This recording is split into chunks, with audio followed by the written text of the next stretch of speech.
Welcome to the Bakersfield City Council meeting. This television broadcast is brought to you by the local cable companies, the County of Kern, and the City of Bakersfield. You can watch the rebroadcast of this meeting Saturday at 7 p.m., Sunday at 10 a.m., and the following Wednesday at 7 p.m. You can download the agenda for this meeting at www.bakersfieldcity.us. Presiding over this evening's meeting, the Honorable Mayor Karen K. Go. Good evening. It's my pleasure to welcome you to the 5:15 City Council meeting of May 22nd, 2019. Madam Clerk, would you please call the roll? Mayor Go. Here. Vice Mayor Parlier. Here. Councilmember Rivera. Here. Councilmember Gonzalez. Here. Councilmember Weir. Councilmember Smith. I am here. Councilmember Freeman. Here. Councilmember Sullivan. Here. Thank you. We are so glad you're all here to engage in the civic process. Girl Scouts, Troop 3171, thank you so much for being here. It's always a delight to have our Scouts present. We have the privilege tonight of having Pastor Rob Dalrymple from Northminster Presbyterian lead us in the invocation. And just this last Saturday, Northminster was one of 10 congregations that participated in City Serve Love Your Neighborhood. And all kinds of resources were provided, activities for the young people, but just connecting people in our community, loving them unconditionally. And thank you so much for hosting one of those 10 sites in Kern County. And then following the invocation, we have the honor of having Specialist Rebecca Motor lead us in the pledge. She is an Army veteran, served as a medic and psychiatric technician, and then received a numerous numbers of awards: Army Service Ribbon, Overseas Service Ribbon, Good Conduct Medal. Ellie, that's very important. Good Conduct Medal. Marksman Bridge with Hand Grenade Bar. And she currently works in the Kern County Veterans Services Department, assisting veterans, enabling our veterans to have just the best services possible. And she's joined also by her little one, Ellie. So welcome. Pastor Rob, would you all please stand now as we have the invocation? Thank you. If you will bow your heads with me as we pray. Dear Heavenly Father, we thank you first off on behalf of all who are gathered here today for the many and abundant gifts and blessings that you've given to us, for life itself, for the measure of health that we have, for our sustenance that you've given to us, and for our friendships. Thank you for the ability to be involved in the useful work of honoring and bearing appropriate responsibilities in our civic duties. And thank you as well for the freedom that we have to embrace you and the freedom that we have to reject you. Thank you for loving us even so from your boundless and gracious nature.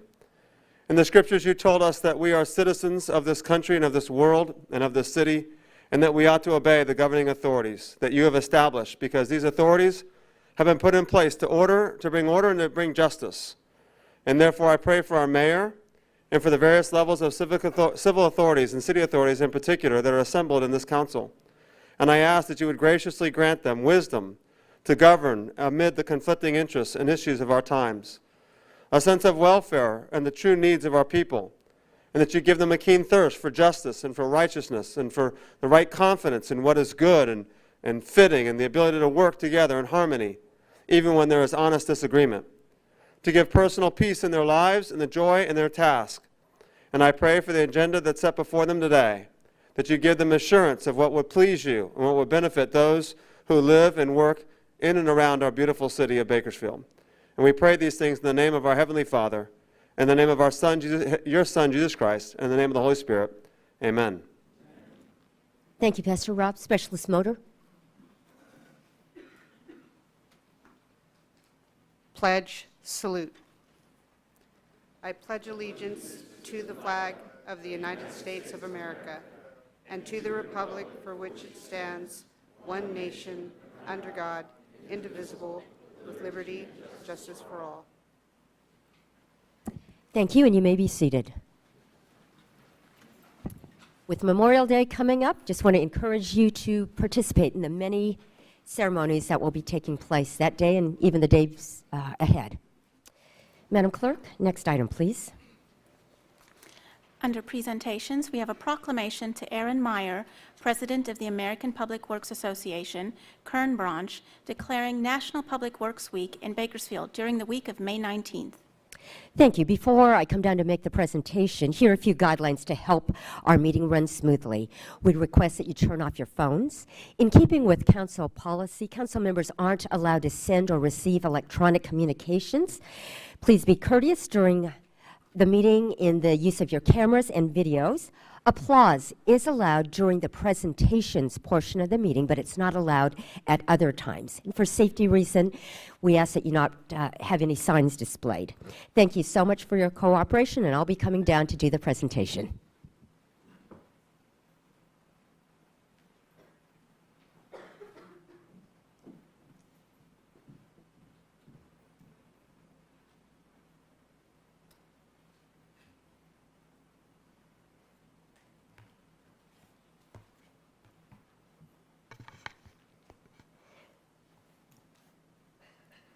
Can you imagine if you didn't have any streets to drive on today, or in the morning when you turned on your water, you didn't have any water? Well, that would happen without Aaron and his team. And the public works industry provides all kinds of infrastructure and building design, construction, land surveying, inspection services to help maintain our way of life and our quality of life. And so it is my honor today to be able to issue the following proclamation. Whereas public works services provided in our community are an integral part of our citizens' everyday lives, whereas the support and understanding and informed citizenry is vital to the efficient operation of public works systems and programs such as flood control, sewers, streets and highways, public buildings, fleet services, and solid waste collection. And whereas the health and safety and comfort of the community greatly depends on these facilities and services, and whereas the quality and effectiveness of these facilities, as well as their planning, the design and construction, is vitally dependent upon the efforts and skills of public works officials, and whereas the efficiency of the qualified and dedicated personnel who staff public works departments is materially influenced by the people's attitude and understanding of the importance of the work that they perform. Now, therefore, I, Karen Go, Mayor of the City of Bakersfield, do hereby proclaim May 19th to 25th, 2019 as National Public Works Week in our city, and urge all citizens and civic organizations to recognize the contributions which public works officials make every day to our health, safety, comfort, and quality of life. It's dated this day, the 22nd of May, in Bakersfield, California. Thank you so much for all that you do. It's my honor to be able to present this to you. And please. Thank you, Honorable Mayor. Thank you, City Council, for this proclamation. And American Public Works Association is a group of public and private engineers and employees who work in the public sector and do work in the public right-of-way. And I just want to thank all those who do dedicate their service to the improvement of our city, and thank you, all of you. So, thank you. Thank you, Mr. Martin. Let's take a photo together.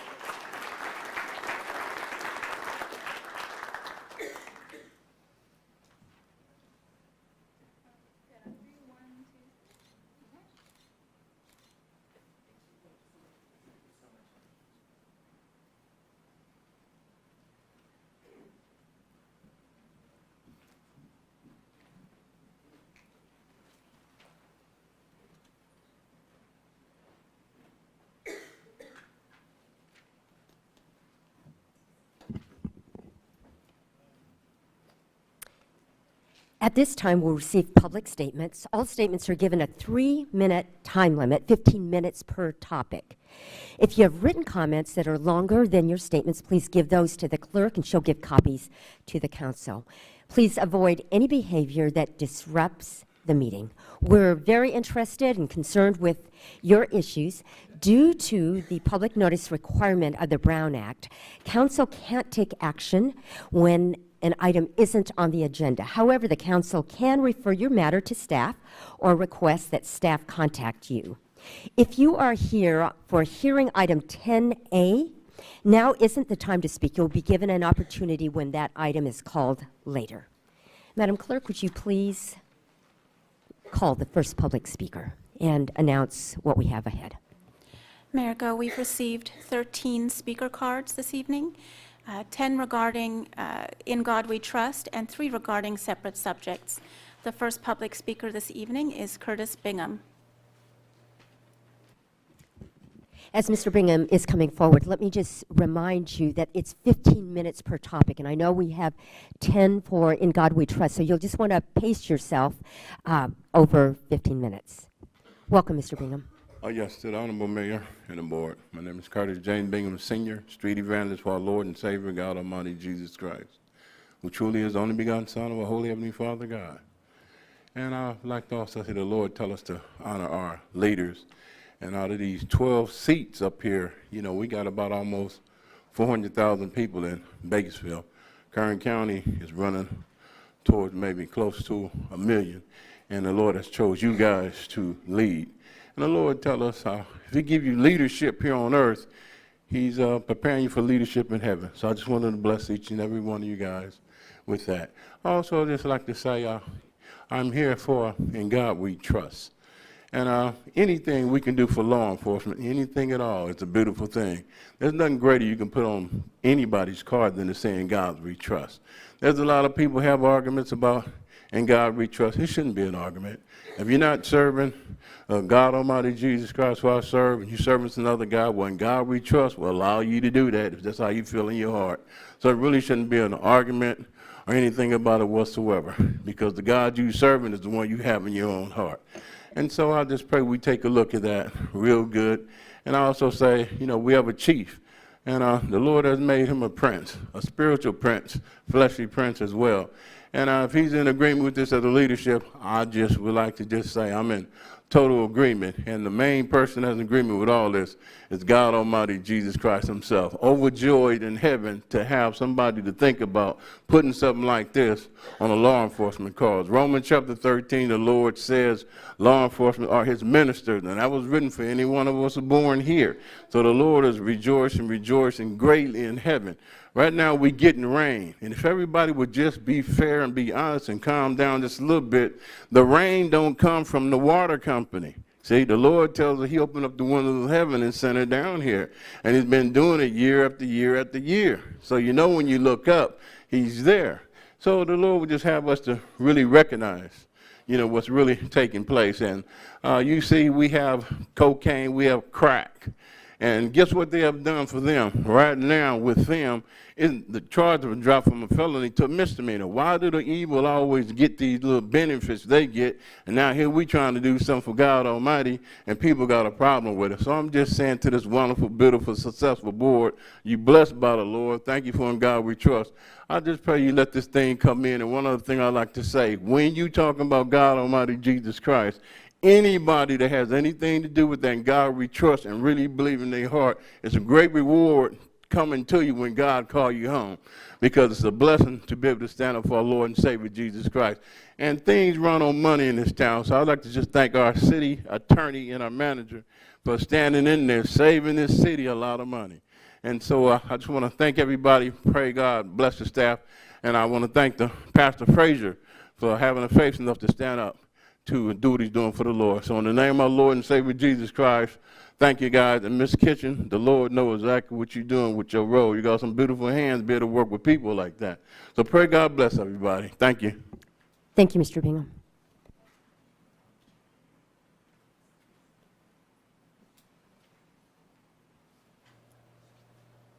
Madam Clerk, next speaker, please. Devon Johnson.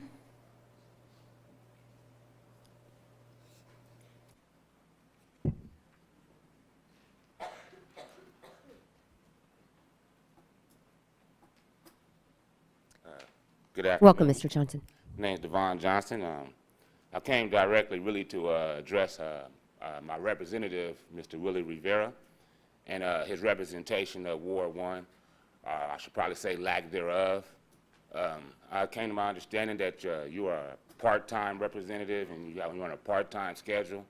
But on that note, you still have to be accessible and responsive to when your constituents are trying to get a hold of you when we have issues concerning Ward 1. I don't know if you're aware of what Ward 1 has been through in the past, through all, as I said before, the gerrymandering, the redlining, and all the disenfranchisement we have had experience as a community through the hands of people on this board by having poor representation. I don't know if you're aware that the same police department that we're putting in God We Trust on their doors was out selling dope in the community, and it adversely affected your community because it directly went to your community. I didn't hear your voice on that. I don't know if you're aware that there was a class action suit for the school-to-prison pipeline that was constructed for kids from your community that was successfully won to settle. I didn't hear your voice on that. And Mr. Rivera, when you don't use your voice, when you are voiceless, guess what you make us, that the people you represent, you make us voiceless. So I'm here to ask you, is your heart in the job that you're doing? Do you really want to be there? Because we're under attack right now. My business is closed as of tomorrow because they have issue with recycling centers and the homeless problem. All right, that's an issue out there in their neighborhood. That's not an issue in your community, but they're enforcing their discretionary zoning in our community. I came to you for help, didn't get no response.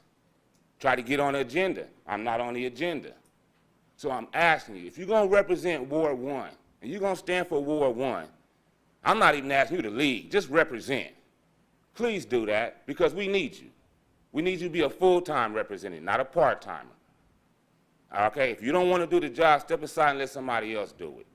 Because when we call on you and we have issues and we don't get no response, we don't have no voice, things like this happen. We're already disenfranchised. We're already economically attacked. We're trying to build businesses in your community. We're trying to rebuild, restore, revitalize, reconnect, and we're not getting no help from you. So if you want to do your job, let's get together and let's do it. My number's on the card. I would appreciate a response, a phone call to help address some of these issues. Because you're not only letting me down, you're letting your own people down. Thank you. Councilmember Rivera. Hey, before you leave, have you called me? Yes. Okay. Okay. Then I apologize for not getting back to you, though I find it hard to believe. But I'll track down your number and I'll give you a call. Well, when it comes to a homeless business, I try to get a hold of people that can help me, and you couldn't help because you didn't respond. Got it. Thank you. Madam Clerk, next speaker, please. Neil Sanhapa.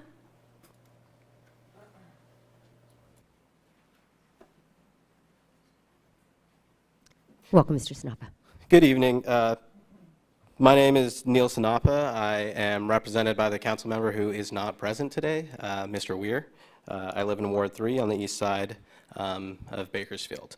I am addressing the board today. I just wanted to put some numbers forth for you. There are 180,342 voters within the Bakersfield city limits. Within that, there are 24,260 that have not marked on their voter registration, whether they identify as male or female.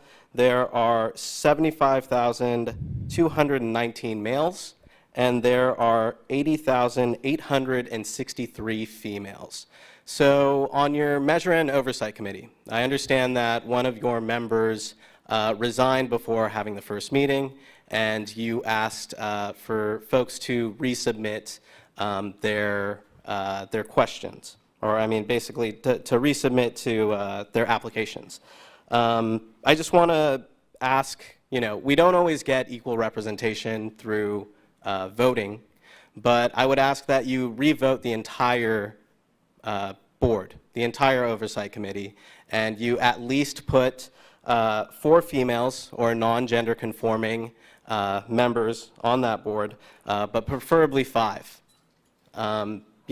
We don't always get the chance to have equal representation through voting, as I said, but if y'all want to adequately represent the voters within the Bakersfield city limits, I would believe that it would be good if, you had even more than one female, if you had 4 at the least, or 5 that are female or non-gender conforming.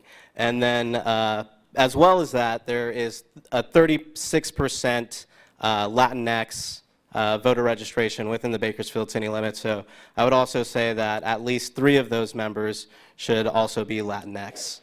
So I would really much appreciate it if you guys, or if you folks would do a revote and put members on that have adequate representation of the community on that board. And I appreciate your time. One last thing is that I very much hope that you don't put In God We Trust on the police cruisers, just because, that's going to take money away from the city, and it's not something that I think is necessary, as well as the fact that, historically our police department hasn't, really lived up to God's message in so many different faiths and religious standards. I appreciate your time. Thank you.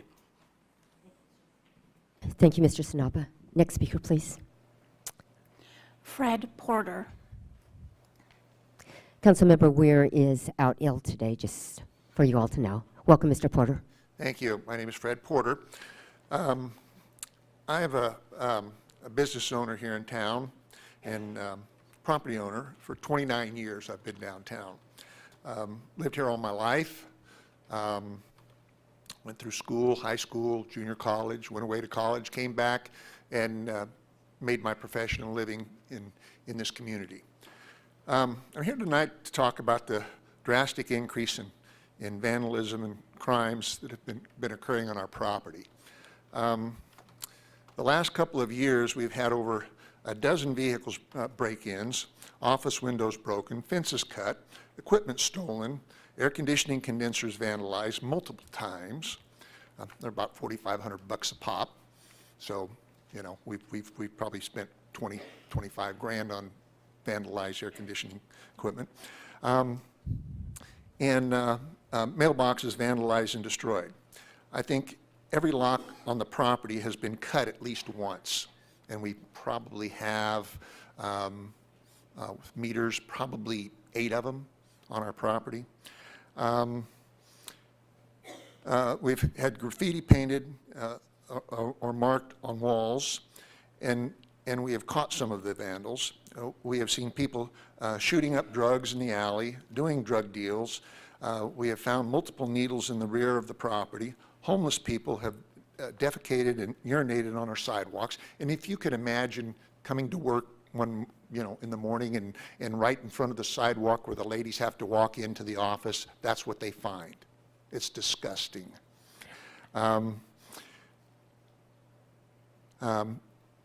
Homeless people have left their trash and garbage, on the property, and it's almost a daily basis. And worst of all, in the winter months when it gets dark at night, the ladies are afraid to go out to the car. That's terrible. That is terrible. Like I said, I've been here 41 years doing engineering business at the community, 29 years in downtown area, and I've never seen it so bad as it has been the last few years. I know my time's running out. Right now, our downtown area looks like a third world country. That's what it feels like. I know some council members think the solution to the problem is to sic code enforcement on the property owners. I was terribly offended by that statement. I'm a property owner. The property owners did not create this homeless problem. I think the liberal politicians have created this homeless problem in our state. Many of the homeless camps are on government-owned land. Every piece of property that they're on belong to somebody, and it's not the responsibility of the property owners. That's where you guys come in. So I don't have enough time tonight to speak about all this stuff, but several of my employees that have been vandalized, they're going to talk at the next meeting because of the number of people that were here. They said, why don't we just come to the next one that's not so busy.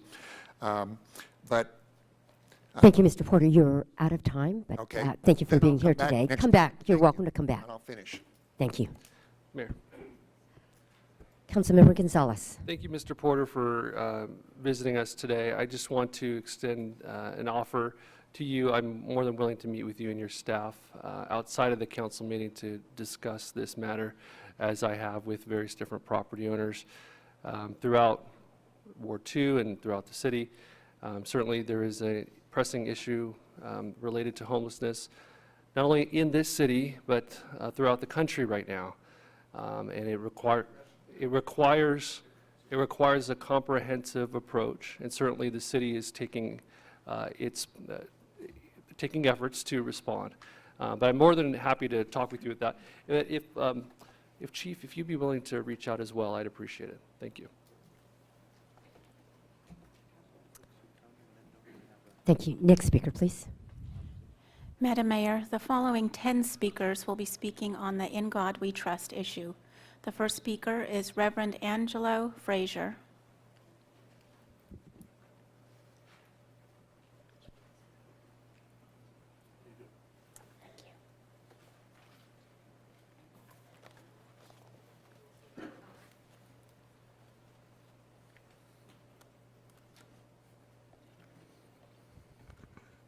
Welcome, Pastor. Thank you. First of all, I'd like to thank Honorable Mayor and the council members for allowing us to bring this proposal forth. My hope, along with many others, is that we could have this proposal put on the agenda for a future vote. I also would like to thank those in advance who are going to speak, who have a time to speak on this proposal, Dr. Turner and Brandon Martin. And speaking of proposals, I've given you a copy of the proposal with comments, other comments as well. As I stand here today, I see on your back wall the words, "In God We Trust." Yet all are welcome here, believers, non-believers, those with political affiliations, those with none, Jews, Gentiles, Protestants, or Catholics. Many others are welcome in this chamber. From funerals to invocations to benedictions, we call upon the name of God as way of our tradition, and it is, of course, our national motto. It is displayed in cities and county chambers across this land. Martin Luther King said this: "The ultimate measure of a man is not where he stands in the moment of comfort and convenience, but where he stands at times of challenges and controversy." So I stand here today aware of the political pressures and visible and verbal challenges that face our community and our nation. And I appeal to you, as one who cares deeply for this city, to look to the future as our forefathers did, and know that we are all part of something much bigger than ourselves. I look to the wall and I say, "In God we trust." It welcomes all. I believe that the police are a part of this community. They need to be honored with everything that we can give them.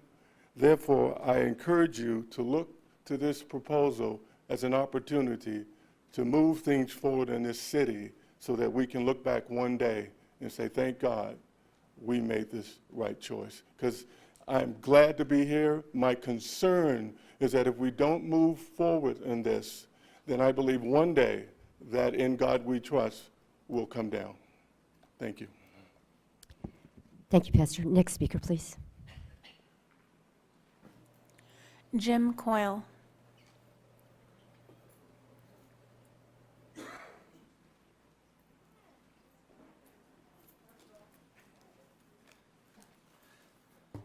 Thank you, council Welcome. members.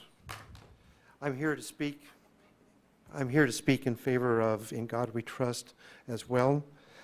As soon as I wake this little guy up.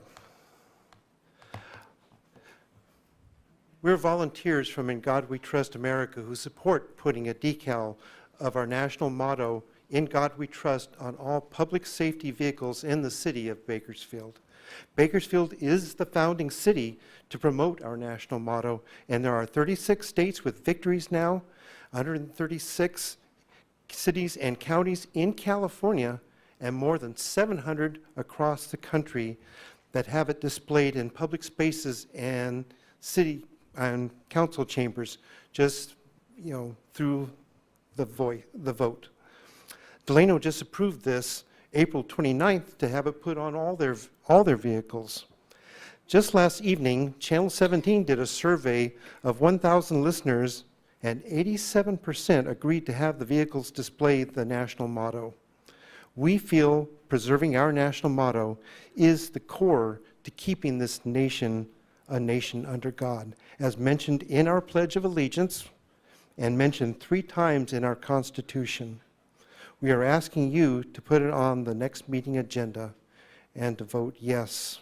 And as well, I appreciate the wonderful invocation done, and clearly this is a council that is working under God. Thank you. Thank you, Mr. Coyle. Next speaker, please. Pastor David Vivas.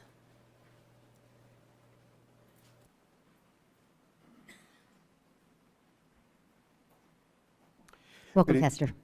Good evening, Honorable Mayor and council members. I'd like to also encourage the City Council to consider placing on the agenda, the next agenda, the decals to be placed in God We Trust on Bakersfield police vehicles.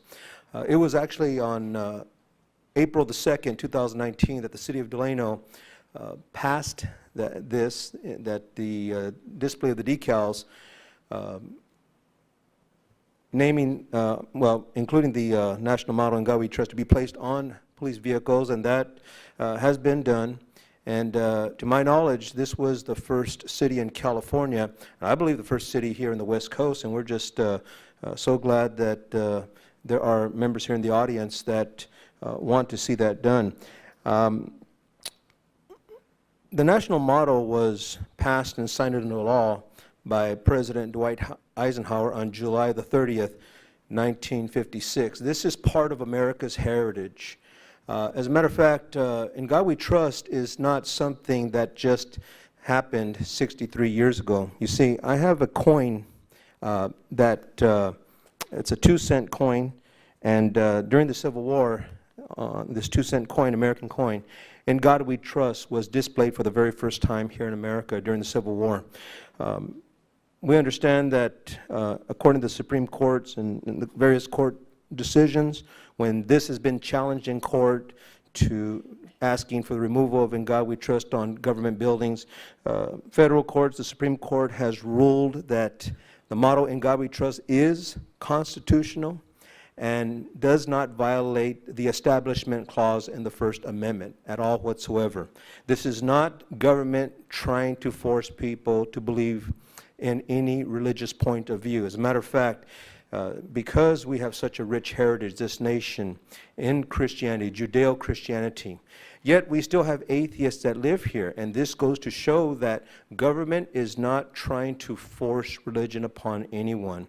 It is a sign of patriotism, and so to show our police departments our moral support, and as Christians our prayerful support, I believe that "In God We Trust" should be displayed. It's been displayed in schools, and again, the courts have upheld that this is constitutional and in no way is forcing anyone to believe in religion whatsoever. So I want to encourage the council to follow through, as other states have done, Texas, Arkansas, and many other states where law enforcement is doing the same. Thank you so much for your time.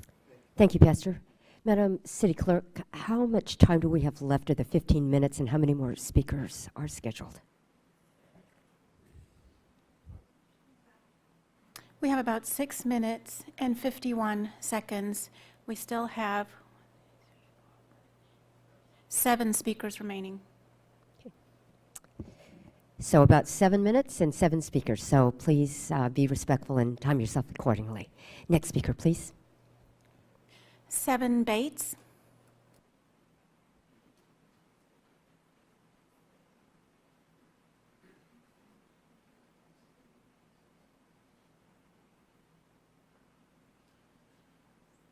Welcome, Mr. Bates. Hi there, Mayor Go. Council members, thank you very much for taking an opportunity to hear from all of us whenever a story like this hits the news.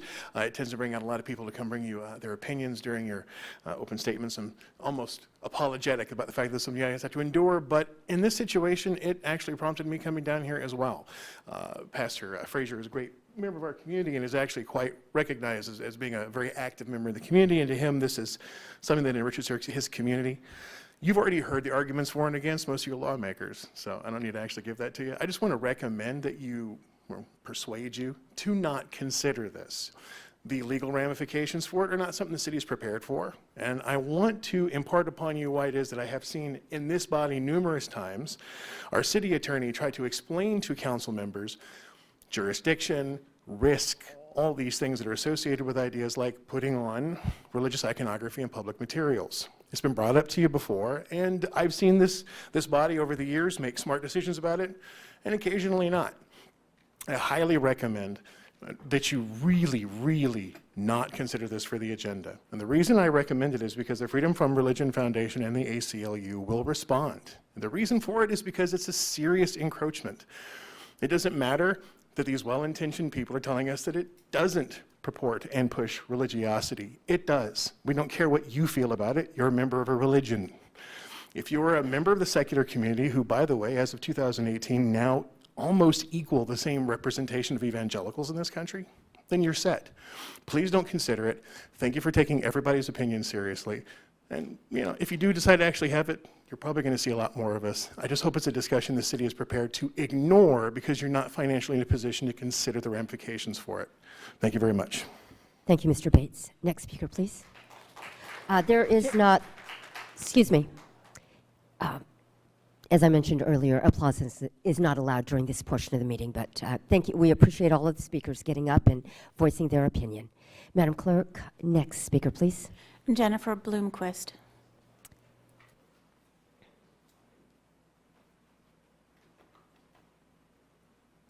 Welcome, Ms. Bloomquist. Good evening. My name is Jennifer Bloomquist. I'm the founder of the Atheist Society of Kern and a member of Americans United for Separation of Church and State. I oppose adding In God We Trust to the Bakersfield Police Department vehicles. What good is this actually going to do? It doesn't feed or house the homeless. It doesn't put clothes on someone's back. It doesn't fix any roads. There are law enforcement officers who believe in a goddess, or multiple gods, or no God at all. They still have to drive these vehicles knowing that their department, their city, has taken a decisive action against who they are and their own personal beliefs. These stickers very clearly imply one Christian God, and this request very clearly implies one religion, Christianity. Proponents like to claim that In God We Trust is neutral and inclusive. They perform impressive mental gymnastics to make this claim, while a truly neutral and inclusive, but still powerfully patriotic motto, our original motto, E Pluribus Unum, is conspicuously ignored. It has the potential to disenfranchise and drive out good police officers, the kind of officer that we desperately need in our chronically understaffed local law enforcement. After all, who would want to work in a place that willfully violates the Establishment Clause of the First Amendment and would force you to tacitly subscribe to religious beliefs that are not your own? Once again, I oppose adding In God We Trust to Bakersfield Police Department vehicles and encourage you to table the item. And I also see In God We Trust here in the chamber, and I don't feel welcome here. Thank you for your time. Thank you, Ms. Bloomquist. Madam Clerk, next speaker, and how much time do we have left? We have about 2 minutes left. Thank 2 minutes, you. 46 seconds. And the next speaker is Laura Sanchez.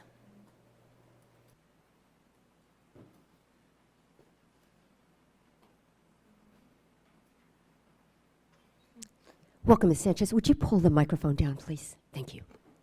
Hello, I just want to thank you really quick for allowing me to voice my opinion, and I'll try to make it as short as possible considering the time.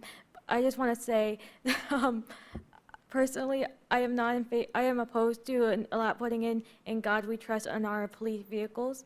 I know I hear that it is an act of patriotism to remember our history from the past, and while I do believe it is good to think about that, I do also feel like it's best to try to look forward to the future, and And right now, the American ideals, I believe, it should be about diversity and then welcoming all those who are different and despite their religious beliefs and backgrounds. However, I feel like this proposal is not welcoming, especially with me, and I'm sure everybody else here.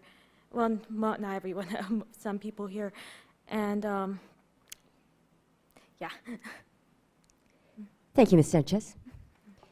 And time for one more speaker.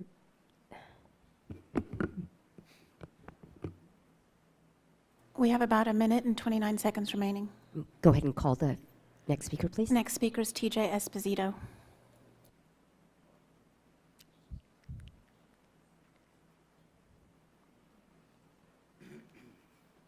Welcome, Mr. Esposito. Hey, Mayor Go. Thanks, Council and Mayor, staff. I'll just be real quick. I support our BPD chaplain. I think he's doing a good job and doing what a chaplain would do. I think this is a good thing. Maybe a reminder to the officers to say a little prayer, or maybe would inspire somebody driving behind an officer. Not only do I support Chaplain Frazier because he's probably the best chaplain in the world, but he's I think it's a noble effort, and I think it's his intentions are really good. I would also like to end with saying that if it's a cost thing, if it stands in the way, my wife, myself, our small businesses, as well as several other small businesses, have pledged to pay for the whole thing if that's going to stand in the way to letting it pass. So we're going to pledge to our small businesses to pay for it if necessary. I think you guys should probably pay for it because I think it would be a good step for you guys to make a bold move. But if it's a deal breaker, we'll pay for it. So anyway, I support Chaplain Frazier. Thank you. Thank you, Mr. Esposito. Mayor, we have about 6 seconds remaining. Is there somebody who'd like to, would the next speaker like to use 6 seconds to make a statement? John Scott.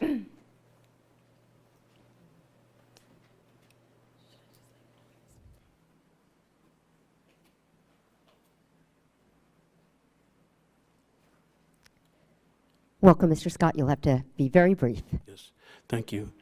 I oppose placing In God We Trust on police vehicles. It does not represent everyone's, even police officers' beliefs. We cannot assume that God endorses everything, all the actions of the police department, considering that a certain number of unarmed citizens in Bakersfield are killed by police guns every year. Thank you. Thank you, Mr. Scott. Mayor No, we Gull. have, Mayor Gull? yes. Yes, I see several people still in the audience, and there is a few number that would still like to speak, and many times we give extra time, and I'm asking you to please do that. There's quite a bit of time wasted asking how much more time and then coming up with the answer, and I think it would be very appropriate and very appreciated to let the people that are here for this subject to please have just a few minutes to finish, to have their turn. I would appreciate that, Mayor. Thank you, Councilmember. I think our Vice Mayor has a motion. I'd like to make a motion to extend the time to recognize the rest of the speakers. You have a motion? Please cast your votes.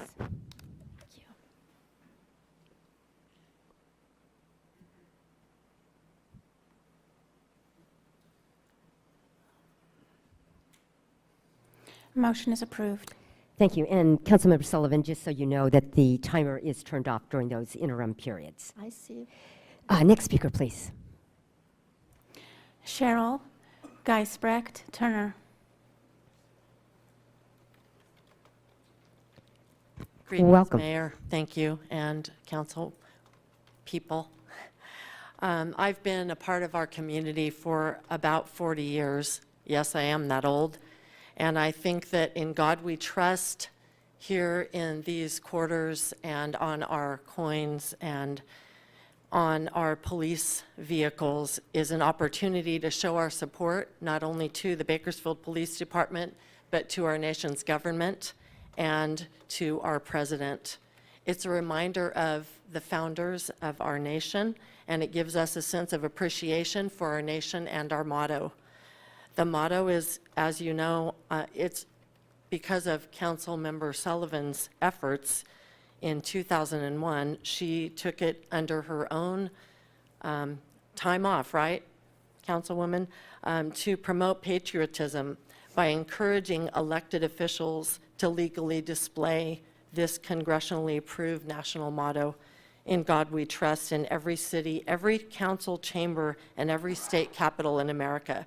And currently, it's already been stated, some of the statistics, that it's placed in 681, probably more than that if your website isn't updated. But we can remember the signers of our Constitution assured that the United States was founded upon the principle that liberty is the gift of God Himself.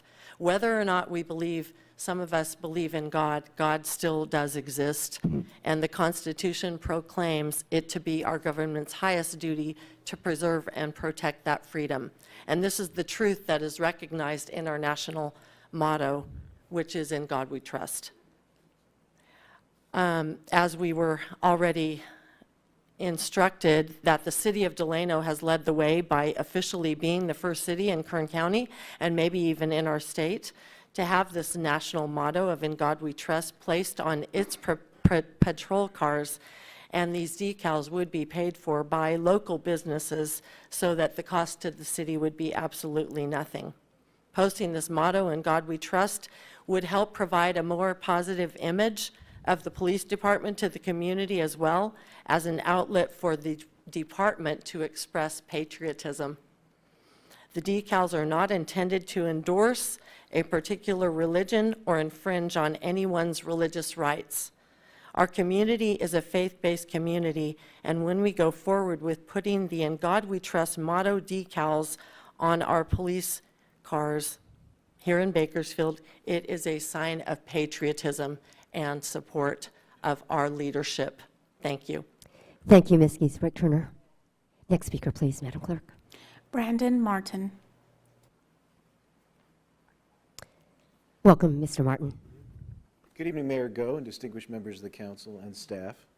I think in all my time representing businesses in Bakersfield, I've never actually addressed the city council before. Would you raise your mic, please, Mr. Martin? Thank you. But when Pastor Frazier asks you to speak, you speak. And I think that I disagree with my friend, my Facebook friend, Seven Bates. I don't see a constitutional concern with you agendizing this and addressing it in a public debate. Eventual action that you'll take, you should discuss with your city attorney Gennaro. I'm not here to step in her shoes either. What I would like to do in support of Pastor Frazier is reframe this in terms of a story with other great political thinkers. Ludwig von Mises, the setting is World War II, and he's driving to meet his friend, William von Humboldt. And he drives through a war-tattered town. It's been beat up and destroyed.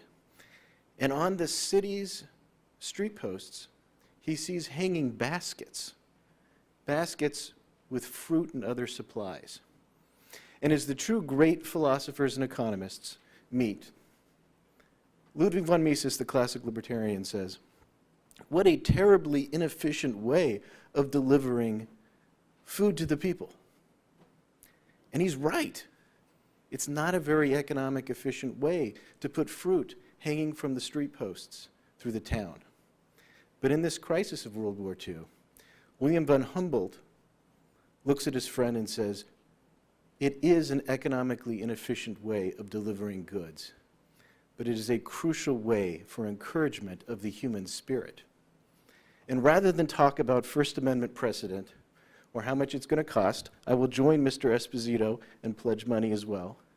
But rather than talk about those factors, I hope that in considering whether to place this on the agenda with your staff in the future, you consider the benefit it may have for the human spirit. Thank you. Thank you, Mr. Martin.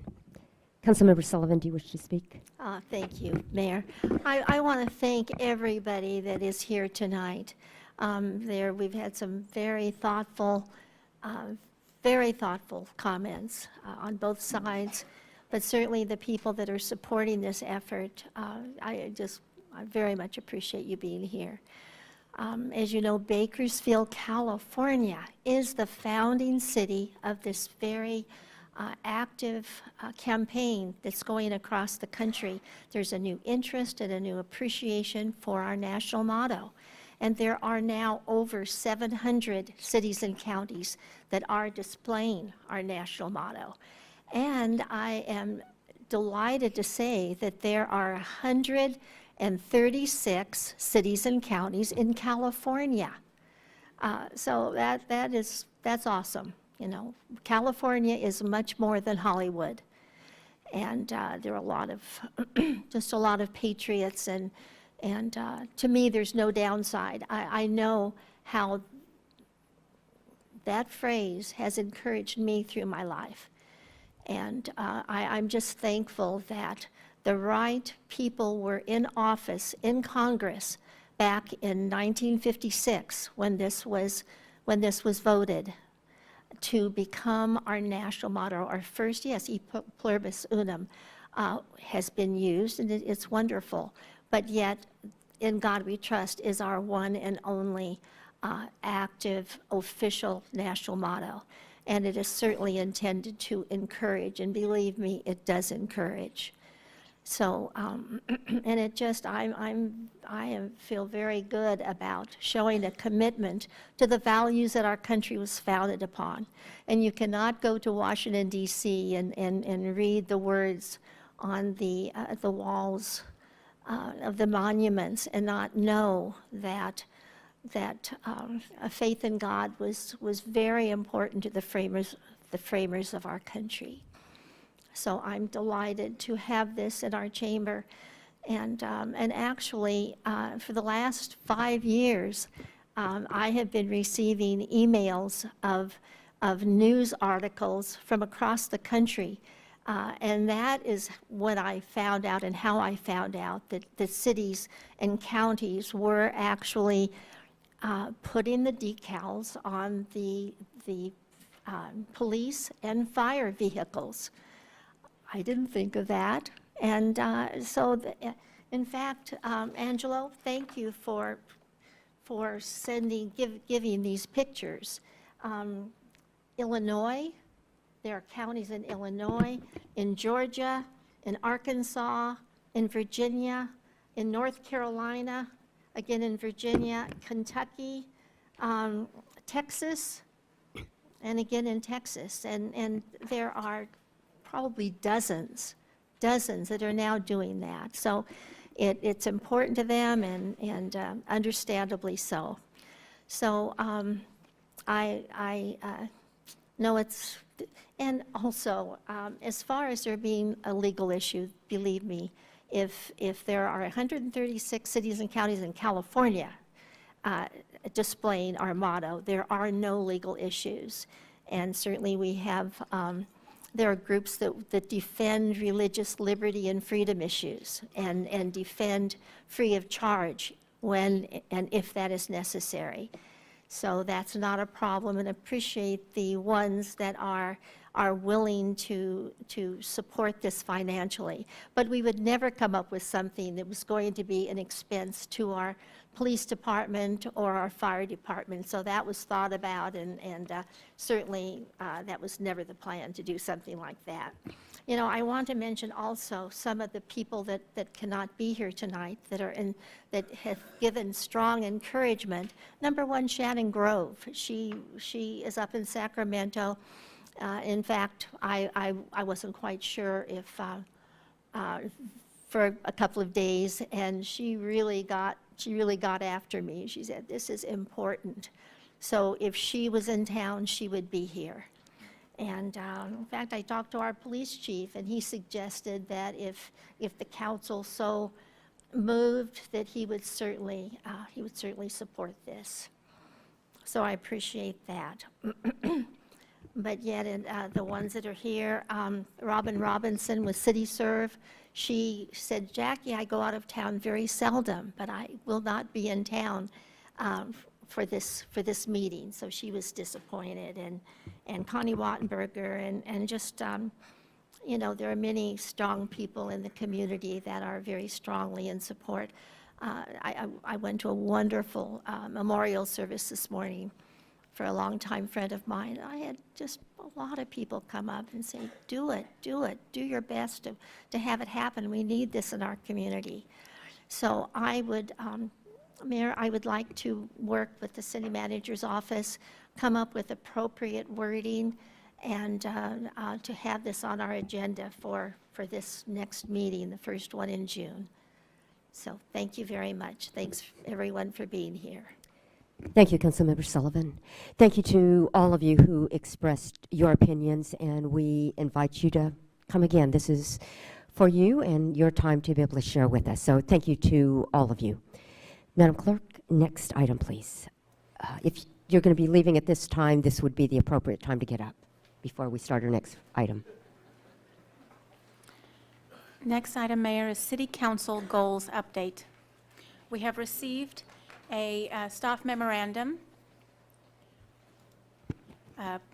transmitting comments regarding this item. Ms. Carrier, let's just wait until the chamber is clear.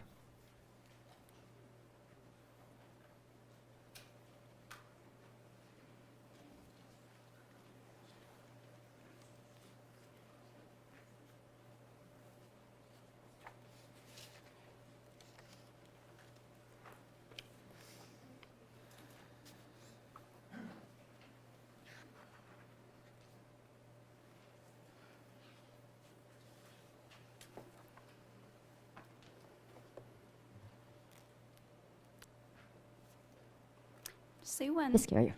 Okay, great. I don't know if I wanted to pass to City Manager Alan Tandy to give any introduction or just go right ahead. Okay, thank you. And so Brianna Carrier, City Manager's Office, and what I'm presenting to Council tonight is another update for your City Council goals for the 1920 fiscal year. Again, we met last April 10th when we discussed this subject, and at that time, staff had asked for a recommendation of possibly looking at streamlining those goals, condensing them, and reformatting them as far as their structure and their content. So we've allowed that time to solicit that feedback from that meeting and email in between. So this presentation here is going to go through a quick summation of what we've heard from council members so far, give you a couple of options for what the final document could possibly look like, and then in the end, we will be asking for a direction of what you would like that final document to look like to try and bring that back to the next council meeting. So with that, I'll go ahead and begin. Again, what we have here are the 7 current goals of the City Council, 1 through 7, as well as a 2-page guiding principles document that's sort of an addendum to our goals document. And last council meeting, I brought you kind of a thicker packet with the accomplishments from the last 2 years. And that was kind of a notion to want to look into maybe condensing a little bit of that language there. So that's what we have in the next couple of slides. Just a quick summary of the feedback we've received. These next two slides here have a little bit more to do with the purpose of the goals and how we do them. So we're pulling out a couple of those themes here. And this first one here is something that was brought up as far as the format of them, which was changing it from a list format that we currently have to more of a matrix, Excel, which other cities have done. And the following 3 bullet points here are as far as requesting some information, maybe some additional statements as far as the impact of our goals, how measurable they are, and how time sensitive they are. So that's some additional feedback we got. This last one here is regarding public participation. So we heard a couple of themes there, whether it were with public participatory budgeting or if it were doing public input and making sure we're informing the residents of the city, having communication with them as far as our progress. Another point I wanted to just kind of emphasize here, which is maintaining priorities. I think that we did get direction to try and look into streamlining what the goals document looks like, but without losing sight of what the priorities have been in the past.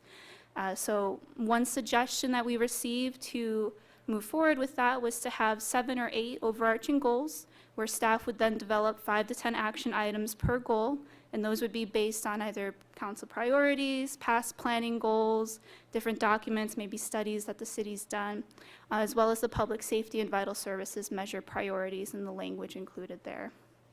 And one of the last comments is around this theme of the format of the goals is just making sure that we're also archiving our accomplishments and keeping track of those and not losing sight of our successes. I'm going to go through these next ones pretty quickly. So that first part was a little bit of why we do the goals. This is what the goals would be, and this was feedback we received from council members, and actually one council member in particular.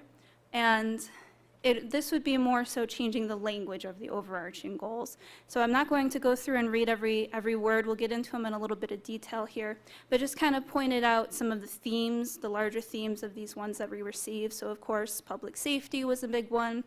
We had multiple comments as far as pulling something out specific to homelessness, and of course, fiscal stability, moving through these next two, focusing on the city's image and our amenities, increasing economic activity, not forgetting our transportation infrastructure. Of course, the TRIP program is very important. And the last one here, though, is sort of new, was to create a service culture in our government. So we will go through and talk about those in detail in just a moment. So that was pretty much a very quick summation of what was sent to us so far, and we'll have more discussion here, of course. And I do know you should have had the blue memo of a list of the full feedback and detail of that. So what I'm going to be doing in these next couple sections is what are we going to do with that feedback moving forward. So this next part here would be taking a look at a comparison of what we have versus what's been suggested. So incorporating new content. And what we have here on the left side column here is our current goals, and then matching them up with the language that we've received as far as perhaps replacing that language or just adding more detail to it. So that's pretty much what we've done with the language we've received so far, and there's some other options we're going to add to this as well. But the first one here, of course, provide quality public safety services. The feedback we received was to improve public safety, especially property crimes and gang violence, with faster response times for police and fire, and better adherence to procedures and best practices. That's kind of an example of adding that detail. So the second one here, enhance the city's transportation network. That would be to improve the city's transportation infrastructure, emphasizing replacement of deteriorating streets, and to meet the current schedule for construction of all phases of the Thomas Roads Improvement Program. And those numbers 3 and 4, they didn't quite have a one-to-one match, but I think when we go through this new language that was suggested, it may have captured some of those, but I'll go ahead and read for number 5 there, which was to strengthen and diversify our economic base. The new suggested feedback we received was to increase economic activity and job creation within the city through streamlined processing of approvals and permits and targeted investments or incentives in diverse sections of the city. So that may be encompassing more than one of those goals there. 6 here, getting towards the end, promote community pride and image. The new language be enhance, improve the city's brand image as perceived by residents and outsiders through enhancement and improvement in the condition of public amenities, parks, and landscaping along the arterial roads. And then also a special note in there to please keep water in the river. And we have one of our last kind of one-for-one language matches there around fiscal solvency was to improve, and this is pretty detailed, and I know there's a lot of conversation around this one, improve the city's long-term fiscal stability through building up a reserve fund equal to 6 months of the general fund budget, set policy to achieve this within 5 years, simultaneously protect the reserve fund by implementation of policies that will prevent expenditures for pension funds from exceeding their current percentage of the general fund budget. So again, adding some more detail here, but still mirroring our current goals that we have with fiscal solvency. And then we also had some additional ones here that aren't quite incorporated or pulled out so explicitly, and that's to achieve a meaningful reduction in homelessness through targeted funding for homeless service providers for greater outreach, more counseling, and construction of more shelters. So I know that was a comment of multiple of our council members to make sure we have an emphasis on what we are already doing and what we will be doing in the future for homeless services. And the last one here was to create a service culture in our city government so that constituents believe that council members and staff are there to serve the public in everything we do, so much so that this will come to be part of the Bakersfield brand.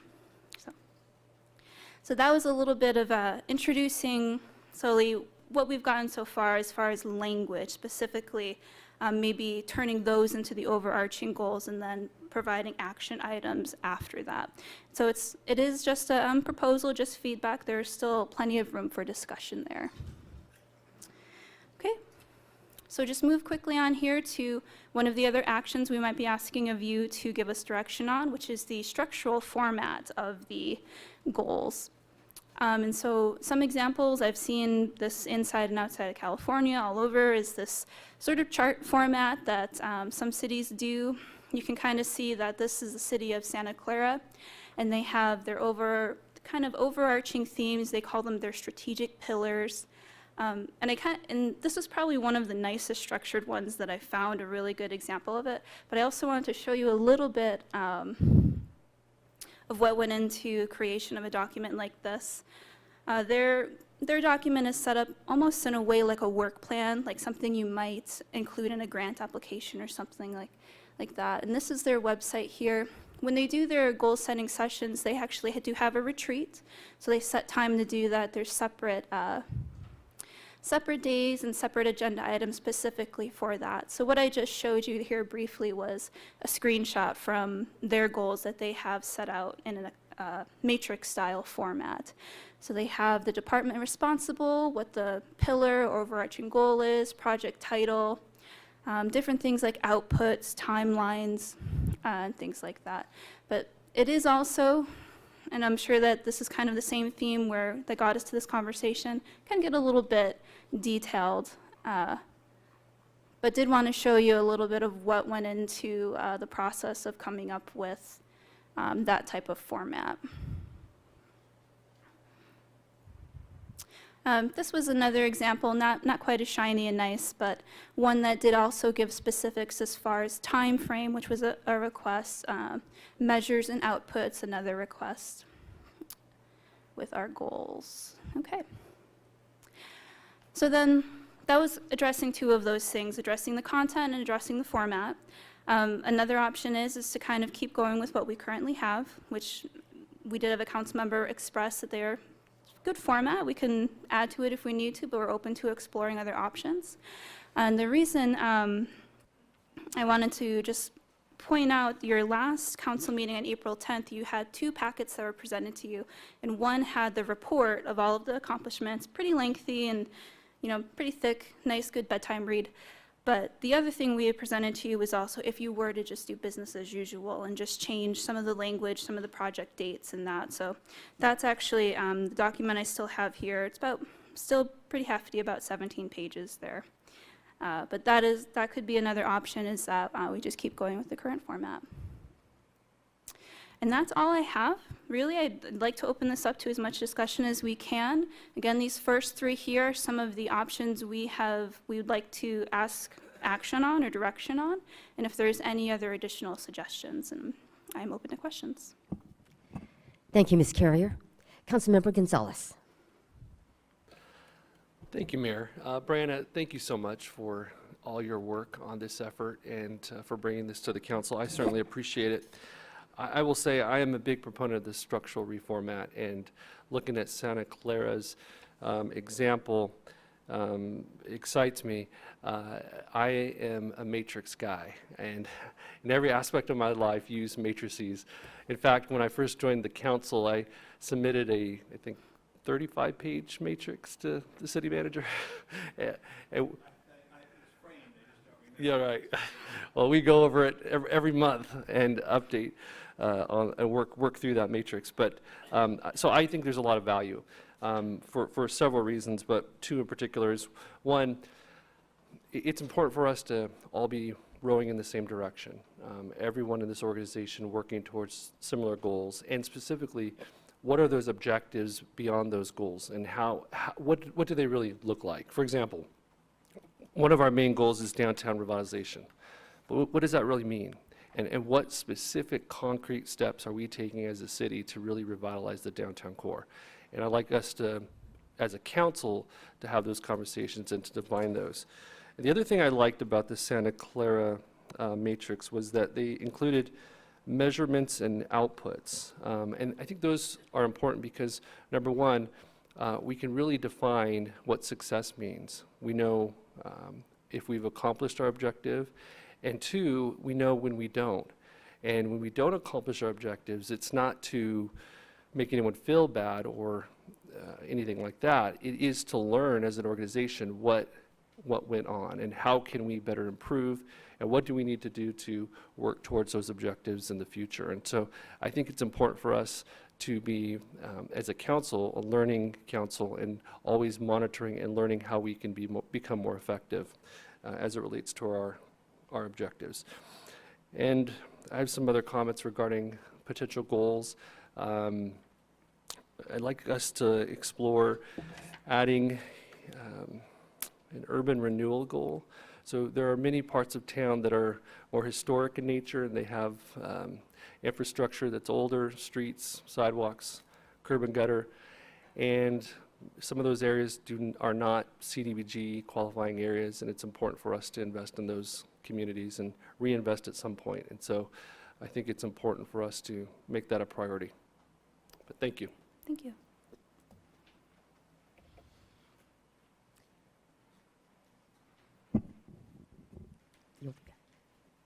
Councilmember Smith and then Councilmember Rivera. I hit my button. Thank you, Mayor. Thank you for all your work, Brian. I just wanted to make the one comment on the enhance the city's transportation network. I think any goal that has to do with transportation needs to include safety, and we've been working hard on pedestrian and bicycle safety, and I would like that language included in that goal. Thank you. Councilmember Rivera. Thank you, Mayor. Thank you for this. I think it's been a really positive exercise. I think a few things I've highlighted in the past that I do want to make sure we carry over. So definitely in favor and in agreement with Councilmember Gonzalez with respect to the format. I think it's important we track things better and actually identify, and I think it was a consistent message from everyone, more measurable goals. But can you go back to the Santa Clara page example? Would you like the slide or the website? Their website or whatever. Yeah, so I just want to highlight or point out an element of it up here under overview. And, outside of the retreat component, which I know this council has attempted in the past, and it's not been easy to organize, and I get that. There's an element that Santa Clara highlights up here where they held a public meeting, discussed and heard from the community, and collected input on what these goals should look like as well. And so I've made this point in the past, and I understand in the context of what's happening, say, with Measure N, we're having some element of that, but I don't know that we necessarily capture community goals in, say, our budget hearing process. And I know I've made a request in the past to really explore this idea of participatory budgeting that gives a community an opportunity to kind of prioritize and vote on what they think might be important. But I do think maybe in the next iteration there might be a partnership, if you will, between the council and maybe some dedicated meetings where we talk with the public and collect input from the public on larger goals for the larger part or the overall budget we actually have every year. Two specific items I just want to make sure we also, well, I guess it's one item, and it's with respect to street infrastructure or infrastructure improvements. And there's an element in there which I like, and that's the emphasizing street improvements. I'm wondering, as we dig down into measurable goals, I'd like to talk about maybe assessing the pavement condition index of streets. And I understand that some streets have a very, very, very low score, and then other streets have a very high score. I think it's a measurable objective of this council to really start targeting those with a very, very low score, and those are spread out all throughout the city. So I'd like to see some reference to, a goal of improving our overall pavement condition index across the board to say at least 75 out of 100 or something. I don't know, but I'd like to talk a little bit about more I'd like to talk about that a little bit more, and I think that's a measurable goal that we should incorporate into that, the infrastructure investment component. Otherwise, I think you've received some feedback on the rainy day fund and reserve fund, and I think I felt strongly about that, though I think you're going to find that there are differing opinions on what the right number is. Some are probably more digestible or easier to do than others, but I do believe in carrying that forward. I think that's it. Great work. Thank you. Thank you. Thank you, Councilmember. Councilmember Freeman. Thank you. Yeah, I really agree with all the comments of my fellow council members. I think this moves us forward quite a bit. I was sort of the one who fashioned a lot of the overarching goals simply because I thought the last ones were a little too vague. We say improve public safety. Well, we all want to do that, but we're talking about what are we going to do this year? That's why I believe the overarching goals for this year need to be a little more specific. And if property crimes and gang weren't the right things, we need the feedback that what are we going to focus on? Because you can only focus on so many things. And we can't really tell what did we do if we don't make the goals a little bit focused. So that's why I think you need more detail, as in these examples, in your overarching goals. These can be modified with input from council members. We got some good input tonight of modification, add some things. But I like this format. I like the matrix idea for tracking. And I think this makes it much, if council sets, maybe there are 8 goals, I don't know, but what's 9? I think we better make sure that 10 would be a max, because you can't really do that to many things, because now it's up to staff to say, what are we going to do to support each one of those goals? And I know they're not going to have trouble doing that, because they're really going out and doing an awful lot of these things anyway, but it sort of organizes it, and we can get specifically, what are we going to do to reduce property crimes? Well, maybe one of them is hire 40 new police. They get a training academy up and running. The things that they're really going to do, but it helps organize, and theirs becomes specific, so their responsibility is to do that action item that supports the goals. That's where we want staff concentrating, because it's concrete, it's things they have control of and they can do, and there's a time frame and a measurement. It just makes the whole process easier. So I support and I don't, I ask Assistant City Manager Hewitt last time, well, if 6 months isn't the right, let's make sure, I don't want to be in the bottom quartile of the rainy day fund in the nation. That's probably where we're at now. We want to be in the upper quartile. Well, how many months is that? Maybe it's 12, maybe it's 6, maybe it's 7, maybe it's 4, but we needed some guidance on that to pick the right number. But I think this is all moving in the right direction, and I would encourage other council members to submit additional comments and fine-tuning as they start thinking about these things, that if something's going to occur to you tomorrow that, oh my God, we need to get that in. I think, who was it who comes up partly say, well, we need a priority of water in the river. And yeah, that's really part of the aesthetics of the community, so that kind of got woven in. But you'll have other ideas, please submit them to staff, and next round, maybe this thing will be 90% complete. Thank you. Thank you, Councilmember Freeman. Certainly, the matrix that you've presented has a level of specificity that can be very valuable, going beyond just the outputs and activities to measurable objectives with the time associated. That's all very valuable. Certainly support the comments of my colleagues, and thank you for a very clear presentation. I appreciate that. And any comments additional to that? How much time before we'll be back? This is a pretty substantial change in the document. We had proposed the next council meeting, and the next council meeting after that is the budget adoption meeting. So those are the next two. We may need the second meeting in June to do an adequate job, but can bring a draft in June 1st if you, okay. It'll be my task. Great.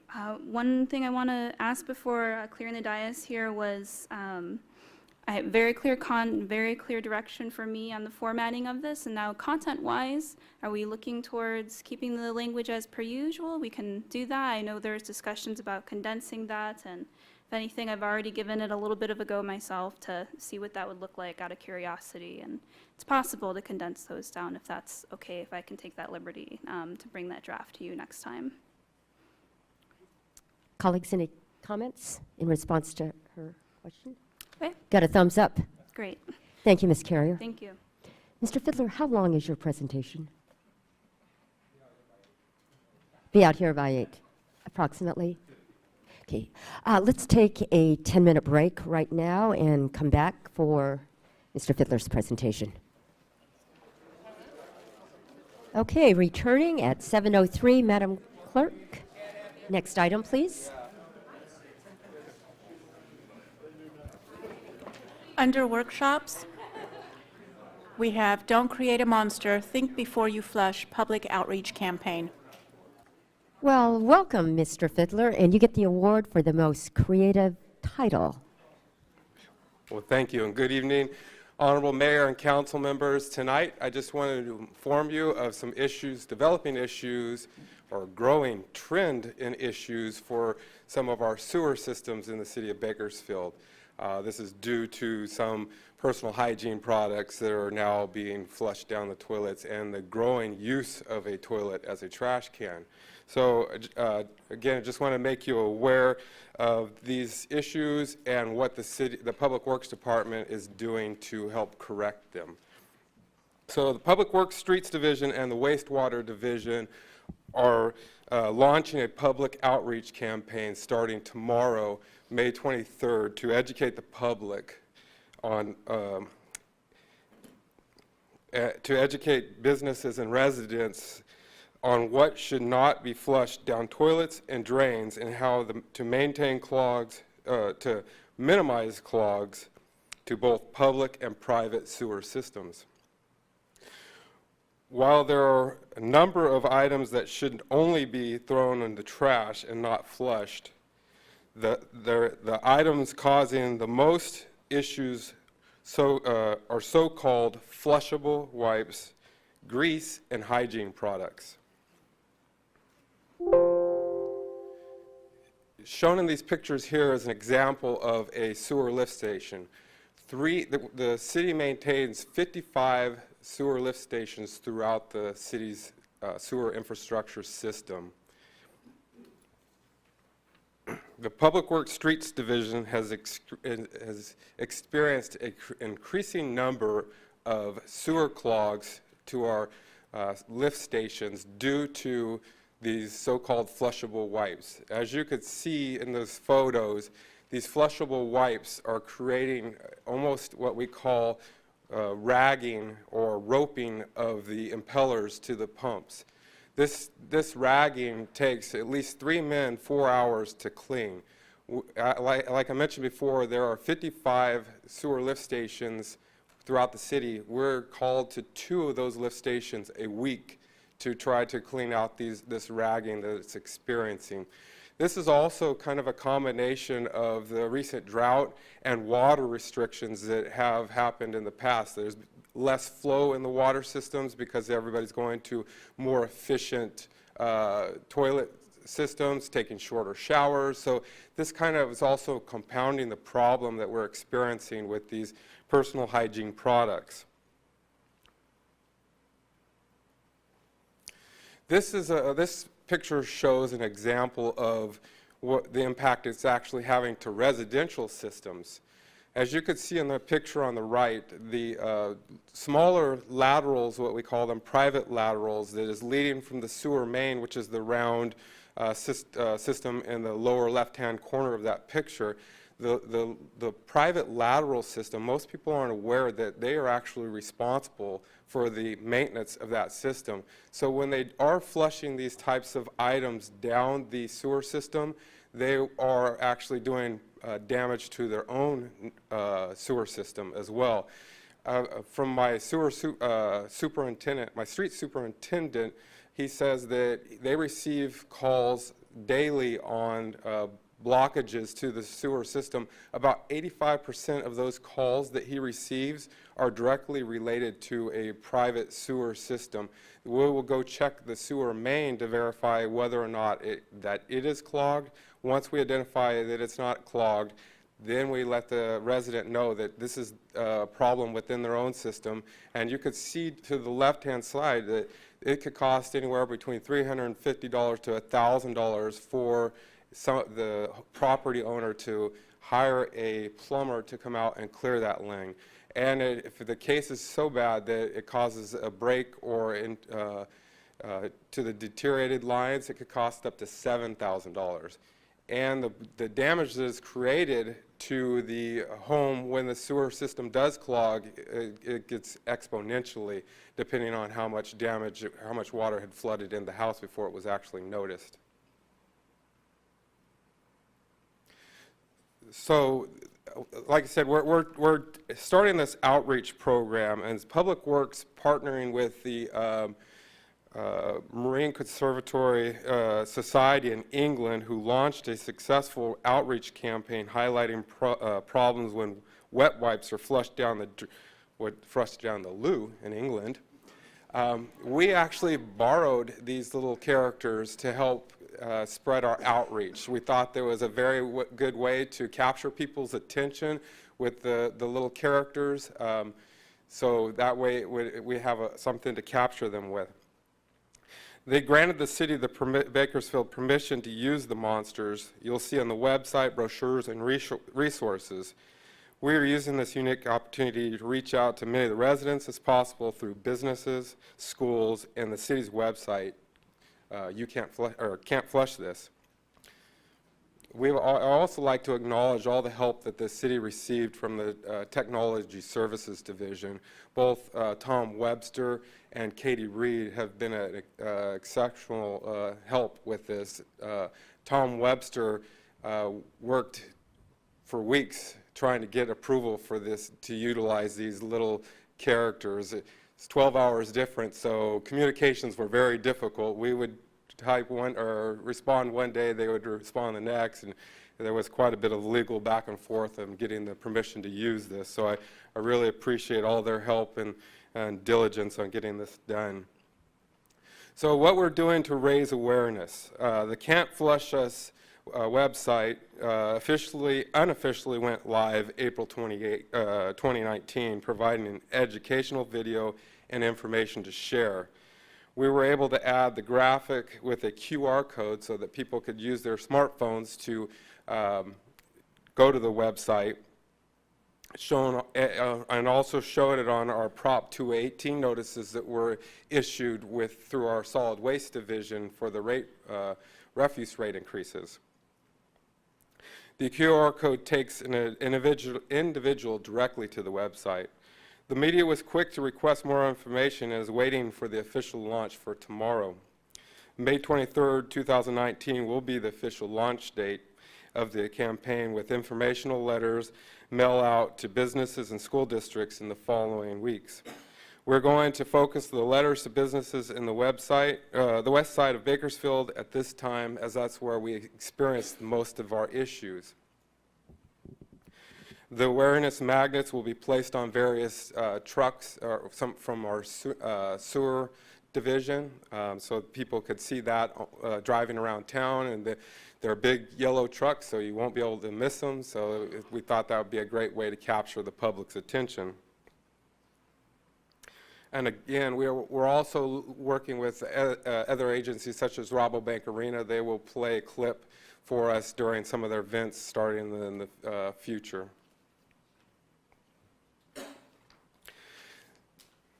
Can't Flush Us offers printable resources and educational videos for businesses and schools. Again, Tom Webster from Technology Services created it and produced a short breakup video, which I encourage you all to look at. It's very good. It's pretty funny, using our little character and a human going through a little breakup ceremony. It was filmed in Cafe Smitten, so it's a pretty cute little video. The no wipes in the paid pipes was provided courtesy of Central Contra Costa Sanitary District at no charge as well. So at this, I would like to thank a lot of my staff that has worked on this. It's been a long work in the process. Roseanne Padley, who is my assistant to the Public Works Director, kind of led charge with this, along with Christina Howell, and then with our IT division, Tom Webster and Katie Reed, and then Karen Claiborne from our Solid Waste Division, and Zach Meyer, our wastewater manager. And if you have any questions, I'd be happy to answer. Thank you, Mr. Fiddler. Karen Hua, KGT. Certainly we would welcome, with all our media partners, any support on this issue, raising public awareness. That would be very helpful. And then have we contacted the movie theaters at all? I can't remember whether you said that. We looked at that as an option. It is quite pricey to place that on their screens. We are looking at kind of phasing this in to see how it is accepted through the community. So we are looking at various forms of publicity for this. So as we gain attention, or that was something that we looked at, but we have not currently moved forward with that next phase. Thank you. Councilmember Gonzalez. Thank you, Mayor. Nick, thank you for this presentation and for your department's efforts on this important matter, and for the creativity in this campaign. I really appreciate the out-of-the-box thinking in trying to get the public's attention. I think this is really good. I had a question with regard to the language. Do we have these materials in multiple languages?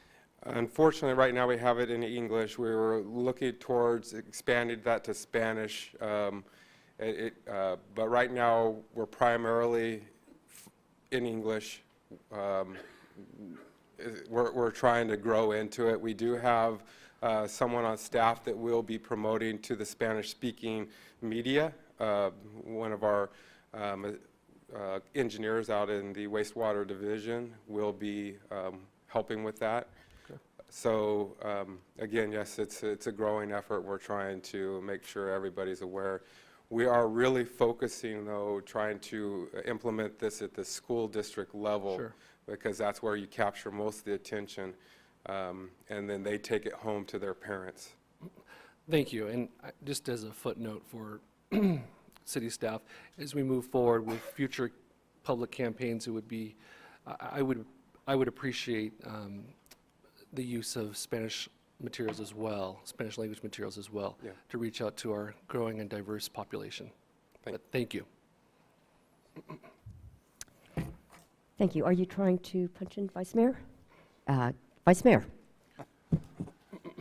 Thanks, Nick. Great presentation. In fact, I've been a culprit with my dental floss, and I'm going to stop that now.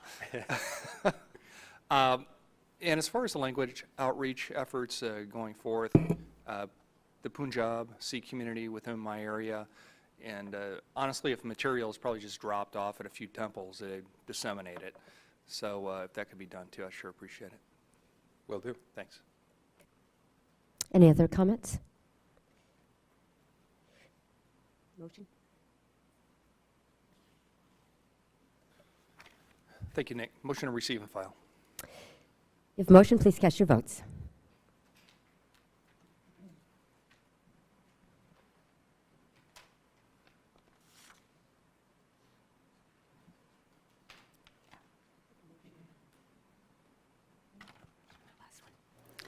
Motion is approved. Thank you. Next item, please. Under appointments, we have the appointment of one regular committee member to the Bakersfield Public Safety Vital City Services Measure Citizens Oversight Committee. Applications have been received from Ray Chopra, Joanne Duggar, Pamela McCarthy, who withdrew her application, Rebecca Moore, Donna Peltier-Chaff, Connie Perez Andreessen, Marianne Reyes, Yerlane Schneider, Evelyn Young-Splath, and Messeret Springer. Thank you. As the city clerk provides ballots to the council, I'd like to clarify the voting process. The council will use ballots, and the city clerk will make known the outcome to the public. Based on these results, the council will then make the appropriate motion regarding each appointment. Following the council meeting, the individual ballots will be available for public review in the city clerk's office.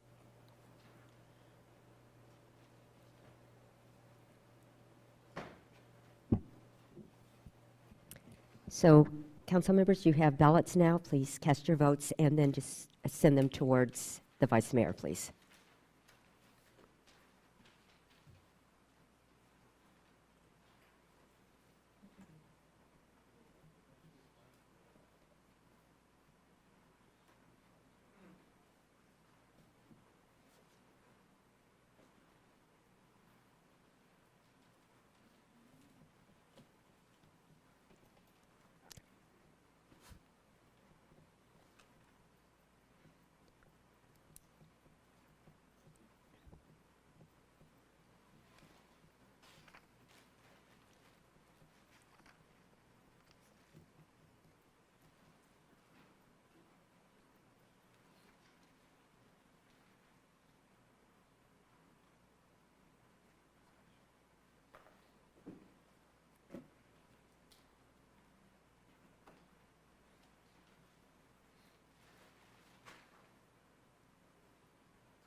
Mayor Go, none of the candidates received 4 votes. We will be providing a second ballot with the candidates who received 0 votes, names deleted.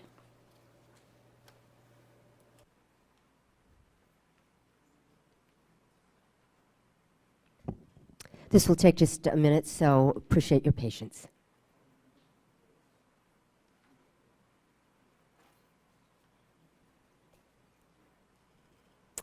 Madam Clerk, would you read the votes, please? Same process as we did last time. Rebecca Moore received 1 vote. Connie Perez Andreessen received 3 votes. Marianne Reyes received 1 vote. And Messeret Springer received 1 vote.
Please cast your votes.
Mayor Go, the result of the tally is as follows.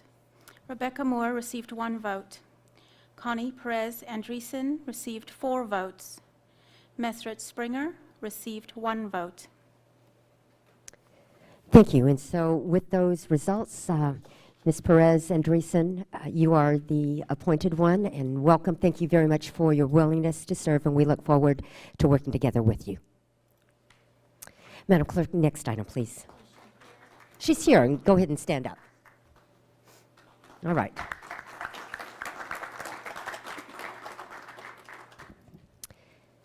Next item, please. Next item is also under appointments. 2 appointments at large to the Historic Preservation Commission due to current vacancies. The terms expire on March 20th, 2020 and March 20th, 2021. We've received a staff memorandum transmitting the application for Neela Hogan that was inadvertently left out of the packet. Thank you. And sorry I missed thanking all the others who were willing to be of service in the last round of voting. So now, Madam Clerk, would you please provide the ballots?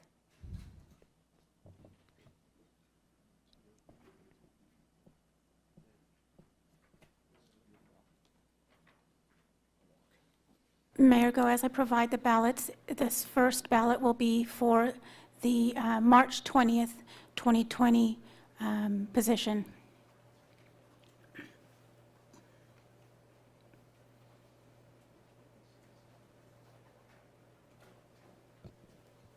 Mayor, could I ask a quick question? Sure. So I just want to make sure I got this memo, and for 7B, adding 1 additional person, does that mean has Ms. Hogan also applied for the miscellaneous? Ms. Hogan applied for several different positions, Okay. including miscellaneous civil service, correct? All right.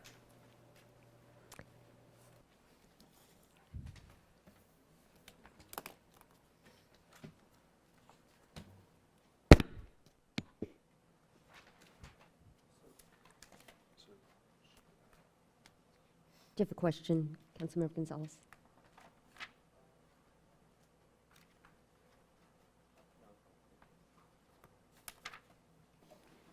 The ballot says 2 appointments. You mentioned we're only voting for 1. There are 2 appointments available. We are voting at this time on the first appointment with a term expiring March 20th, 2020. You will eventually vote for another one.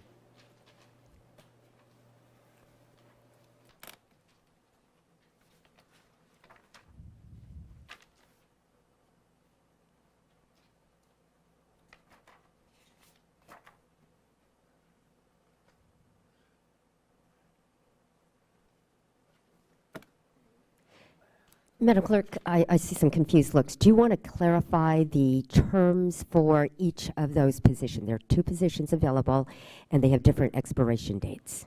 Certainly, Mayor Go. The first position that we're voting on was due to a resignation by a member, and it's been an unfilled vacant position, and that term expires March 2020. The second position you'll be voting on is for a term that expired March of this year, and that will be for a 3-year term to expire March 20th, 2021. Councilmember Rivera. I just want to make one quick note. So two individuals on the ballot in front of us have also applied for the next position as well. So it's a nuance I'm not sure folks were aware of now. The second one is for an additional year because of the expiration of the term.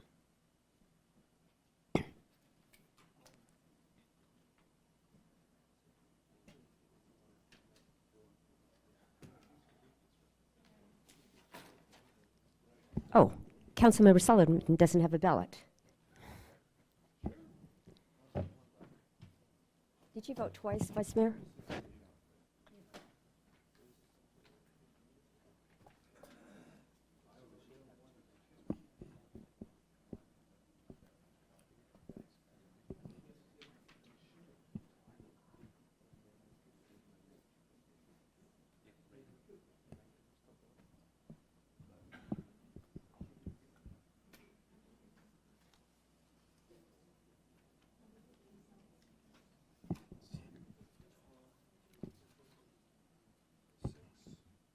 Oh, did you already submit one? Okay, you're going to get another ballot after the results of these are made known.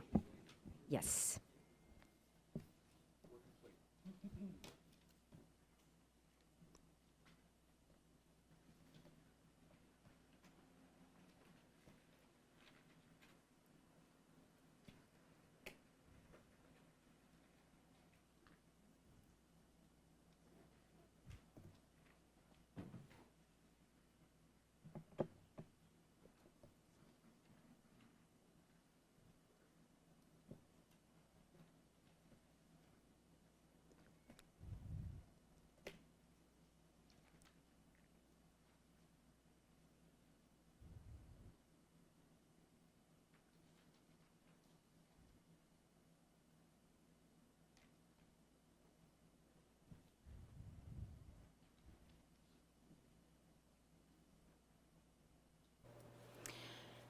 Mayor Go, the vote is as follows. For Cheryl Long, 6 votes. For Carol Dethlefsen, 1 vote. Thank you. Is Ms. Long present? Thank you for your willingness to serve, and Carol Long has the first appointment. Now we will be voting for the position for a 3-year term expiring March 2021. Mayor, if I can clarify real quick. Yes. You said there were 6 and 1, City Clerk? Oh, that can't be right. Whoops.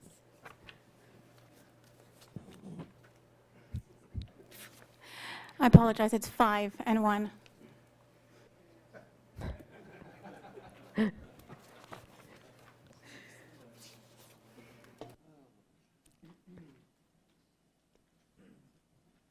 voted twice.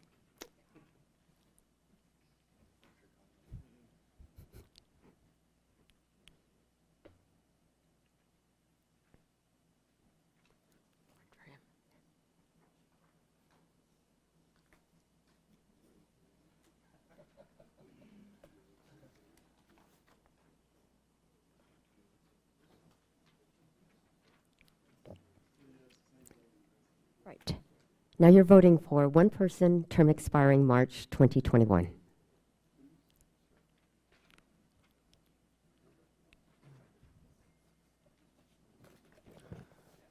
Madam City Attorney, quick question.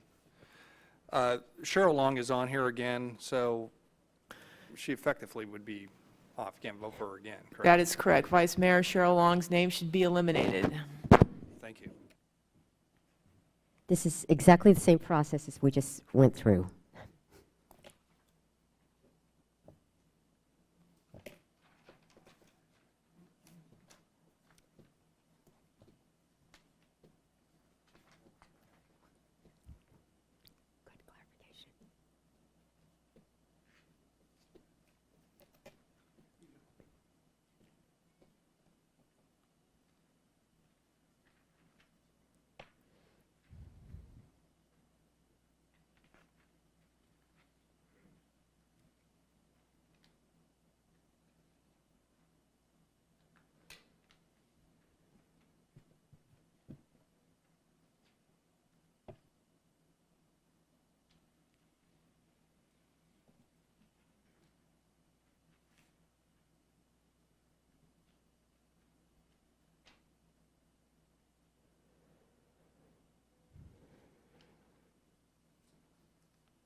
Mayor Go, the vote results are as follows.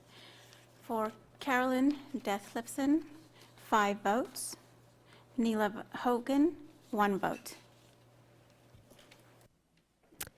Thank you. Carolyn, are you present? Well, congratulations, and thank you for your service. Madam Clerk, next item, please.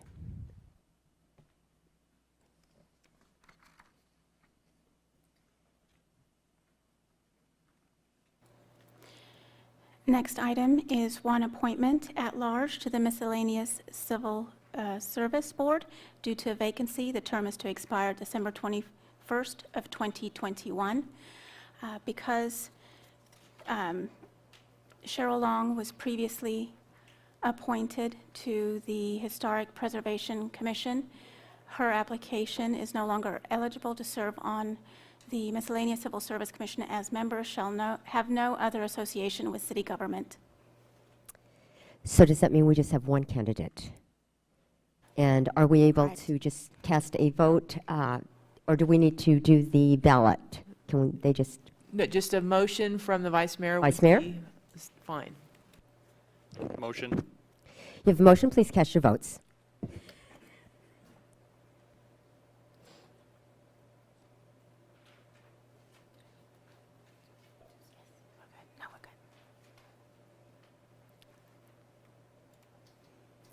Motion is approved. Thank you. Next item, please.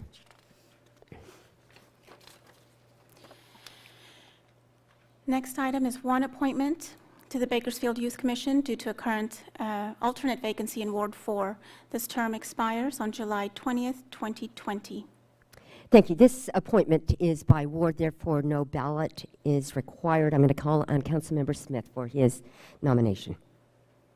Thank you. I would like to nominate Gina Yum, and I appreciate her volunteering and look forward to working with her. Thank you. Thank you. Motion? Yeah. You have a motion. Please cast your votes.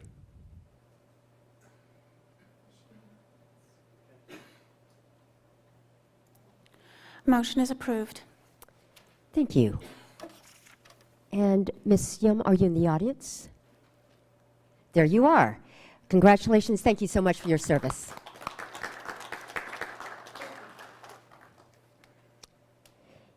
And now the next item, Madam Clerk.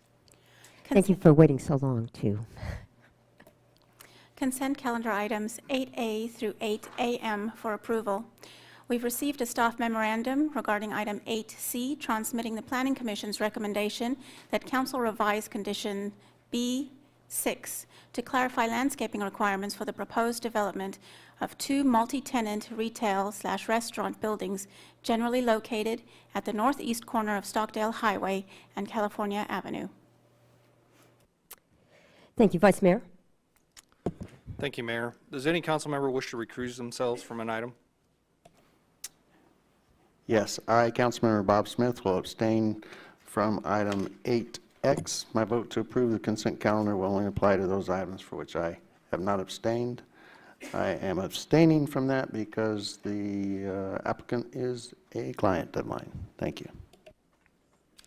Does any council member wish to remove a consent item for separate consideration? Okay. Seeing none, I make a motion to approve consent item calendar items 8A through 8AM, along with the noted agenda corrections by the city clerk. Thank you. You have a motion. Please cast your votes.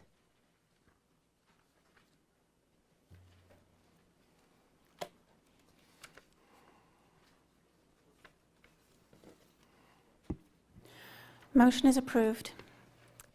Thank you. Our next item is a public hearing. Before I open the public hearing, I'll go over the presentation time policy.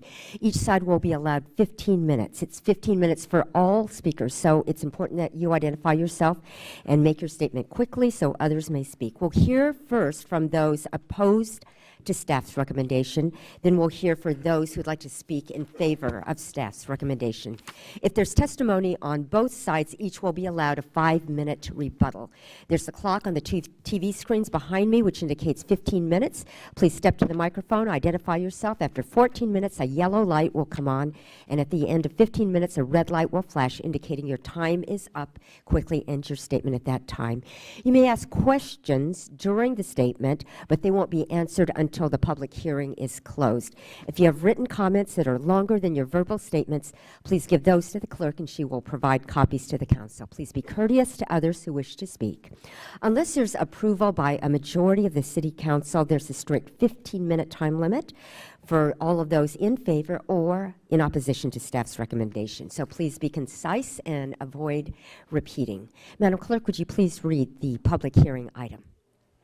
Public hearing to consider the appeal by the Sierra Club of Planning Commission's decision to approve McIntosh and Associates, representing Encanto Gardens LLC, the property owner, applicant for vesting tentative tract map 7335, to subdivide approximately 40 acres into 117 single-family residential lots and associated accessory lots in a R1 one-family dwelling zone located generally south of Pensinger Road and east of South Allen Road. Thank you. At this time, Ms. Kitchen, before I open up the public hearing, would you like to make comment?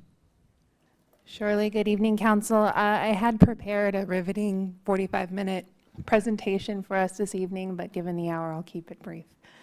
So this is a tract map, as the clerk noted, to subdivide land that's located on Pensinger Road and South Allen Road.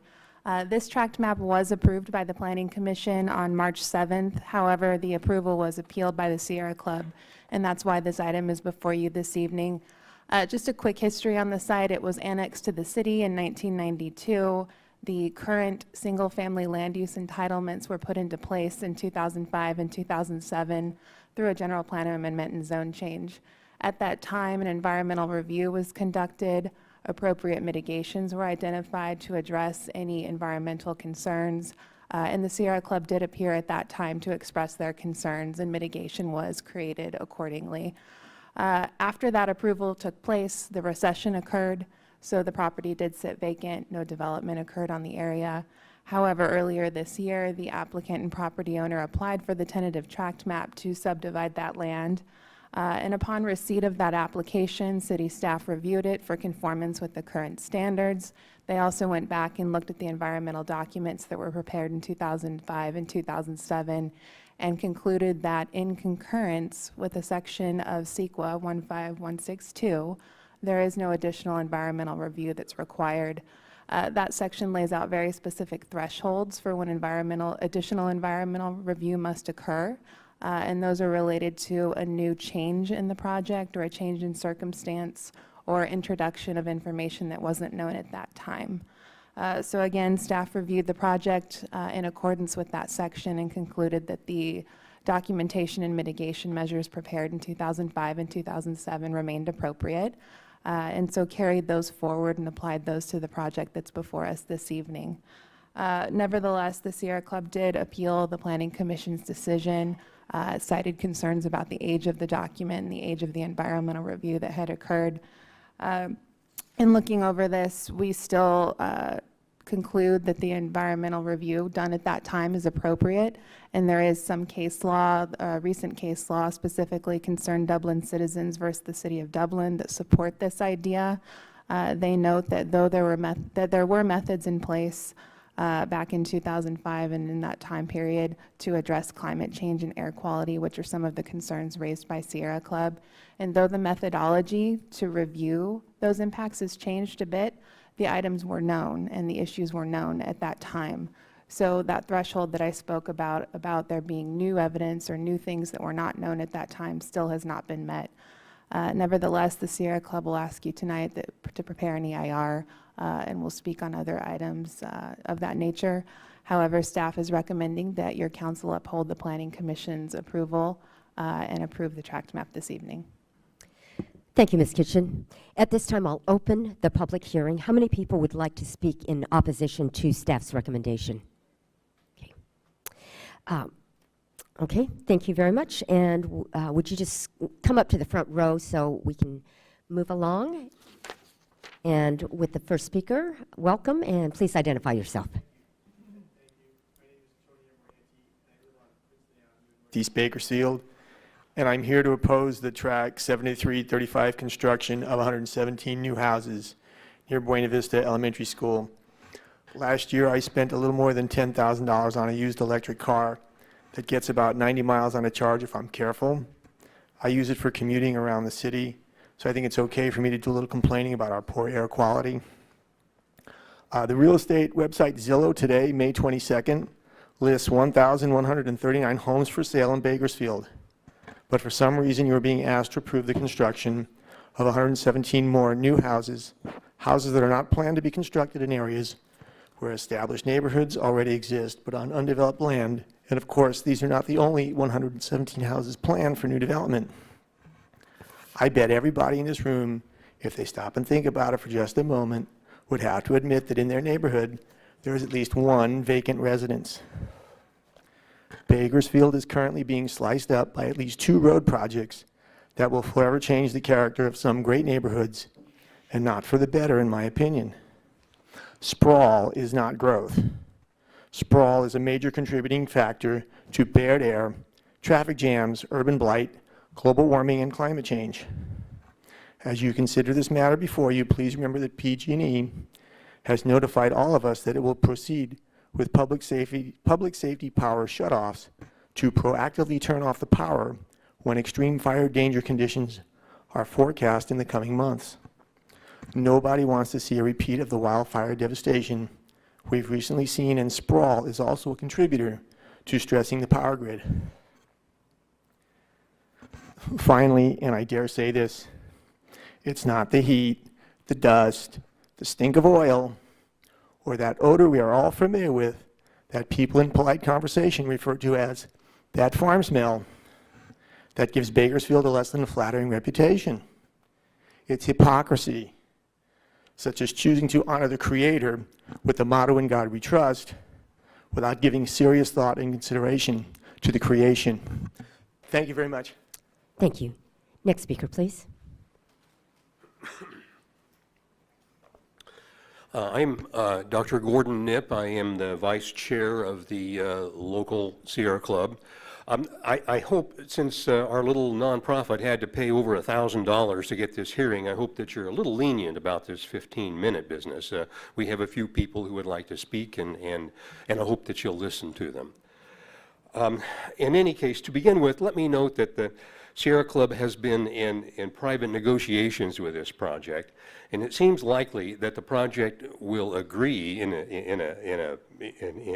a private agreement to do its share in addressing the issues that the city refuses to address policy-wise. Let me explain.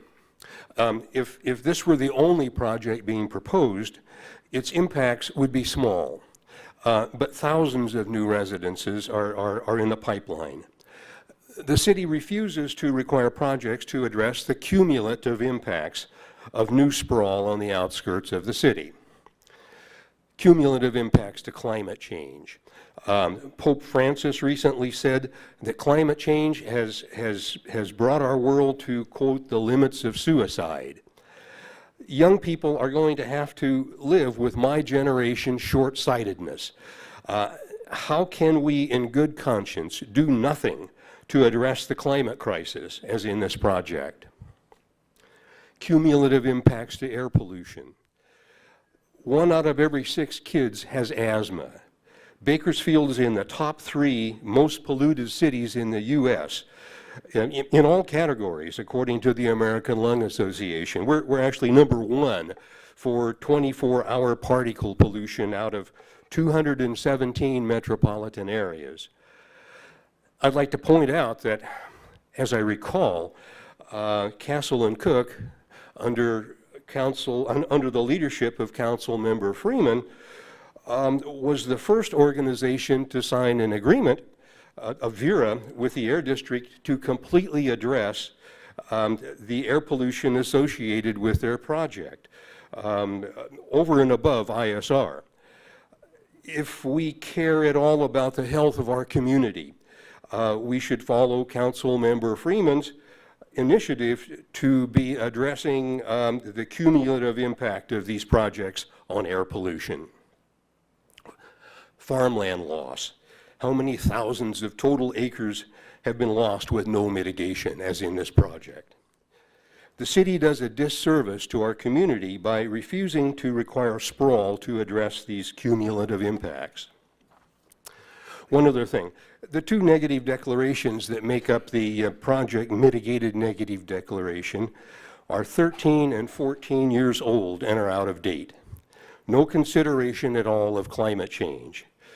Climate crisis, maybe the defining issue for our species. Climate-related risks to health, livelihoods, food security, water supply, risks to sea level rise, to ocean acidification, risks to species loss and extinction, risks to economic growth, extreme weather, and much else are projected to increase, perhaps catastrophically. We should be addressing the climate crisis if we care at all about not leaving an overheated planet for young folks and for next generations.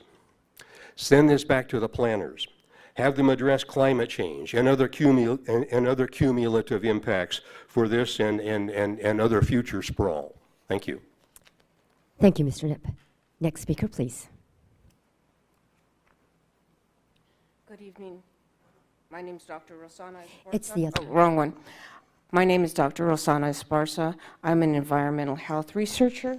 I am currently working on a project with the Southwest Pennsylvania Environmental Health Project, and my work is particularly in areas that are close to oil and gas development.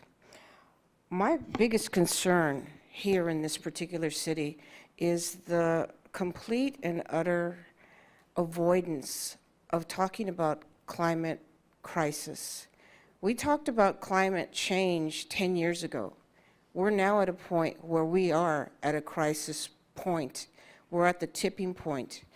And it just seems as though we build in order to bring more people, more business, and more, I don't mean to put you to sleep, sir, in order to build more of a community. But rather, I think that we need to be conscious, we need to be considerate, and we need to think about what all of this building is doing to our neighbors. We already have talked about the impacts of health. We already know what industries are doing. We already know the impacts and effects of pollution, small particle pollution, dairies. But what about the construction themselves? We never consider the fact that we're bringing in trucks, we're bringing in equipment, that people are constantly under stress and exposed to these types of events over a period of time. It would be different if we were only talking about once in a blue moon, but this city continues to grow and grow and grow. So I would just like to really recommend that you take a step back and look and see what is possible and how to do this in an incremental way rather than a willy-nilly, let's go all out approach. We owe it to ourselves, we owe it to the people in this community, we owe it to the future of those who want to continue to live here and raise their children here.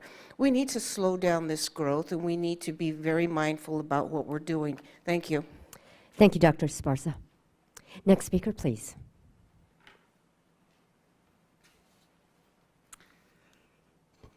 I'm Eddie Lane. I'm a member of the Sierra Club. I just want to second Dr. Nip's suggestions. Urban sprawl is a problem in Bakersfield, and one of the results is poor air quality. This is an article yesterday called, by the way, this is from the Journal of American Medical Association, in the May 21 issue. It says, improved air quality leads to fewer LA area kids developing asthma. USC scientists have linked nitrogen dioxide and fine particulate matter reductions to a decrease in new asthma cases, reinforcing the health detriments of air pollution. This is current, this is now, this is real. So let me ask you to consider sending it back so that the health of our children is considered. Thank you. Thank you, Mr. Lane. And we have one final speaker. Is there anybody else who wishes to speak in opposition to staff's recommendation? Okay. Seeing none, at this time, who would like to speak in support of staff's recommendation? Is there just Mr. McIntosh?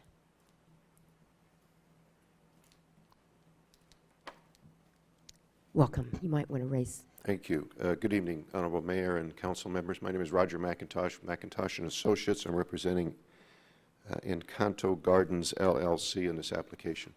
I'm here to say that we have reviewed the comments and responses from the staff. We concur with staff's recommendation and analysis. We feel that the mitigated negative declarations that were adopted and certified in 2005 and 2007 do address these issues.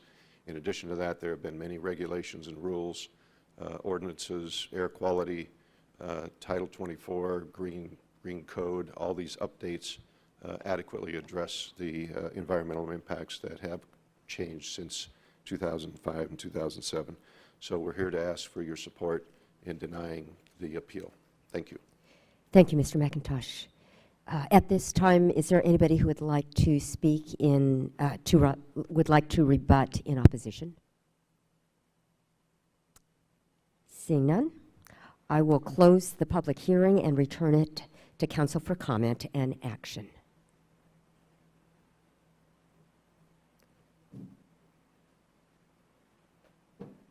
Colleagues, is there anyone who would like to speak? I don't see any indication. Do we have a motion? Vice Chair?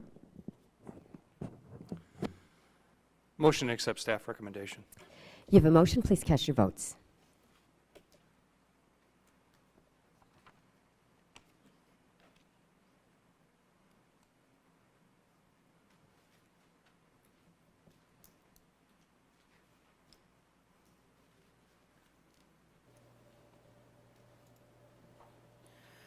Motion is approved with Councilmember Freeman abstaining.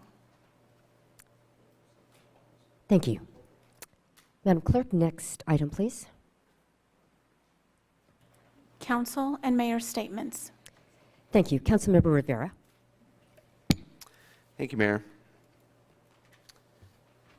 A few things I wanted to note.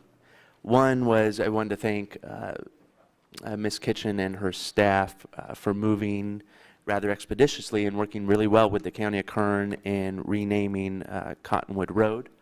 I attended a Board of Supervisors meeting a week ago now and spoke in favor of that particular item. They approved it. Our Planning Commission has done the same thing.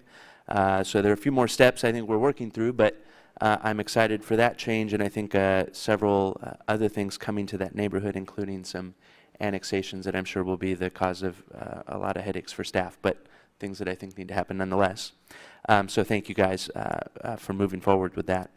I wanted to, I'm gonna bring something up because I haven't seen it agendized, and it's something I'd like to hear more about in a committee meeting, and that's related to Lean Six Sigma. I don't know, I think I made a referral several months ago. I'd like to ask staff to pick the ball back up there and get that scheduled, and reach out to me if they have any questions about it.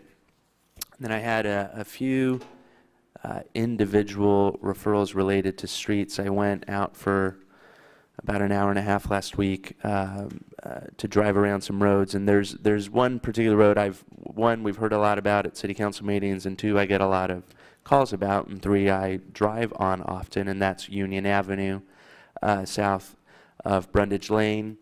I'd like to ask staff to, and we can sit down and talk about it if we need to, but this is a complicated roadway because it's shared with Caltrans and it's shared with the county of Kern. And if you drive on that segment of Union all the way out to Panama, it's in desperate need of repair.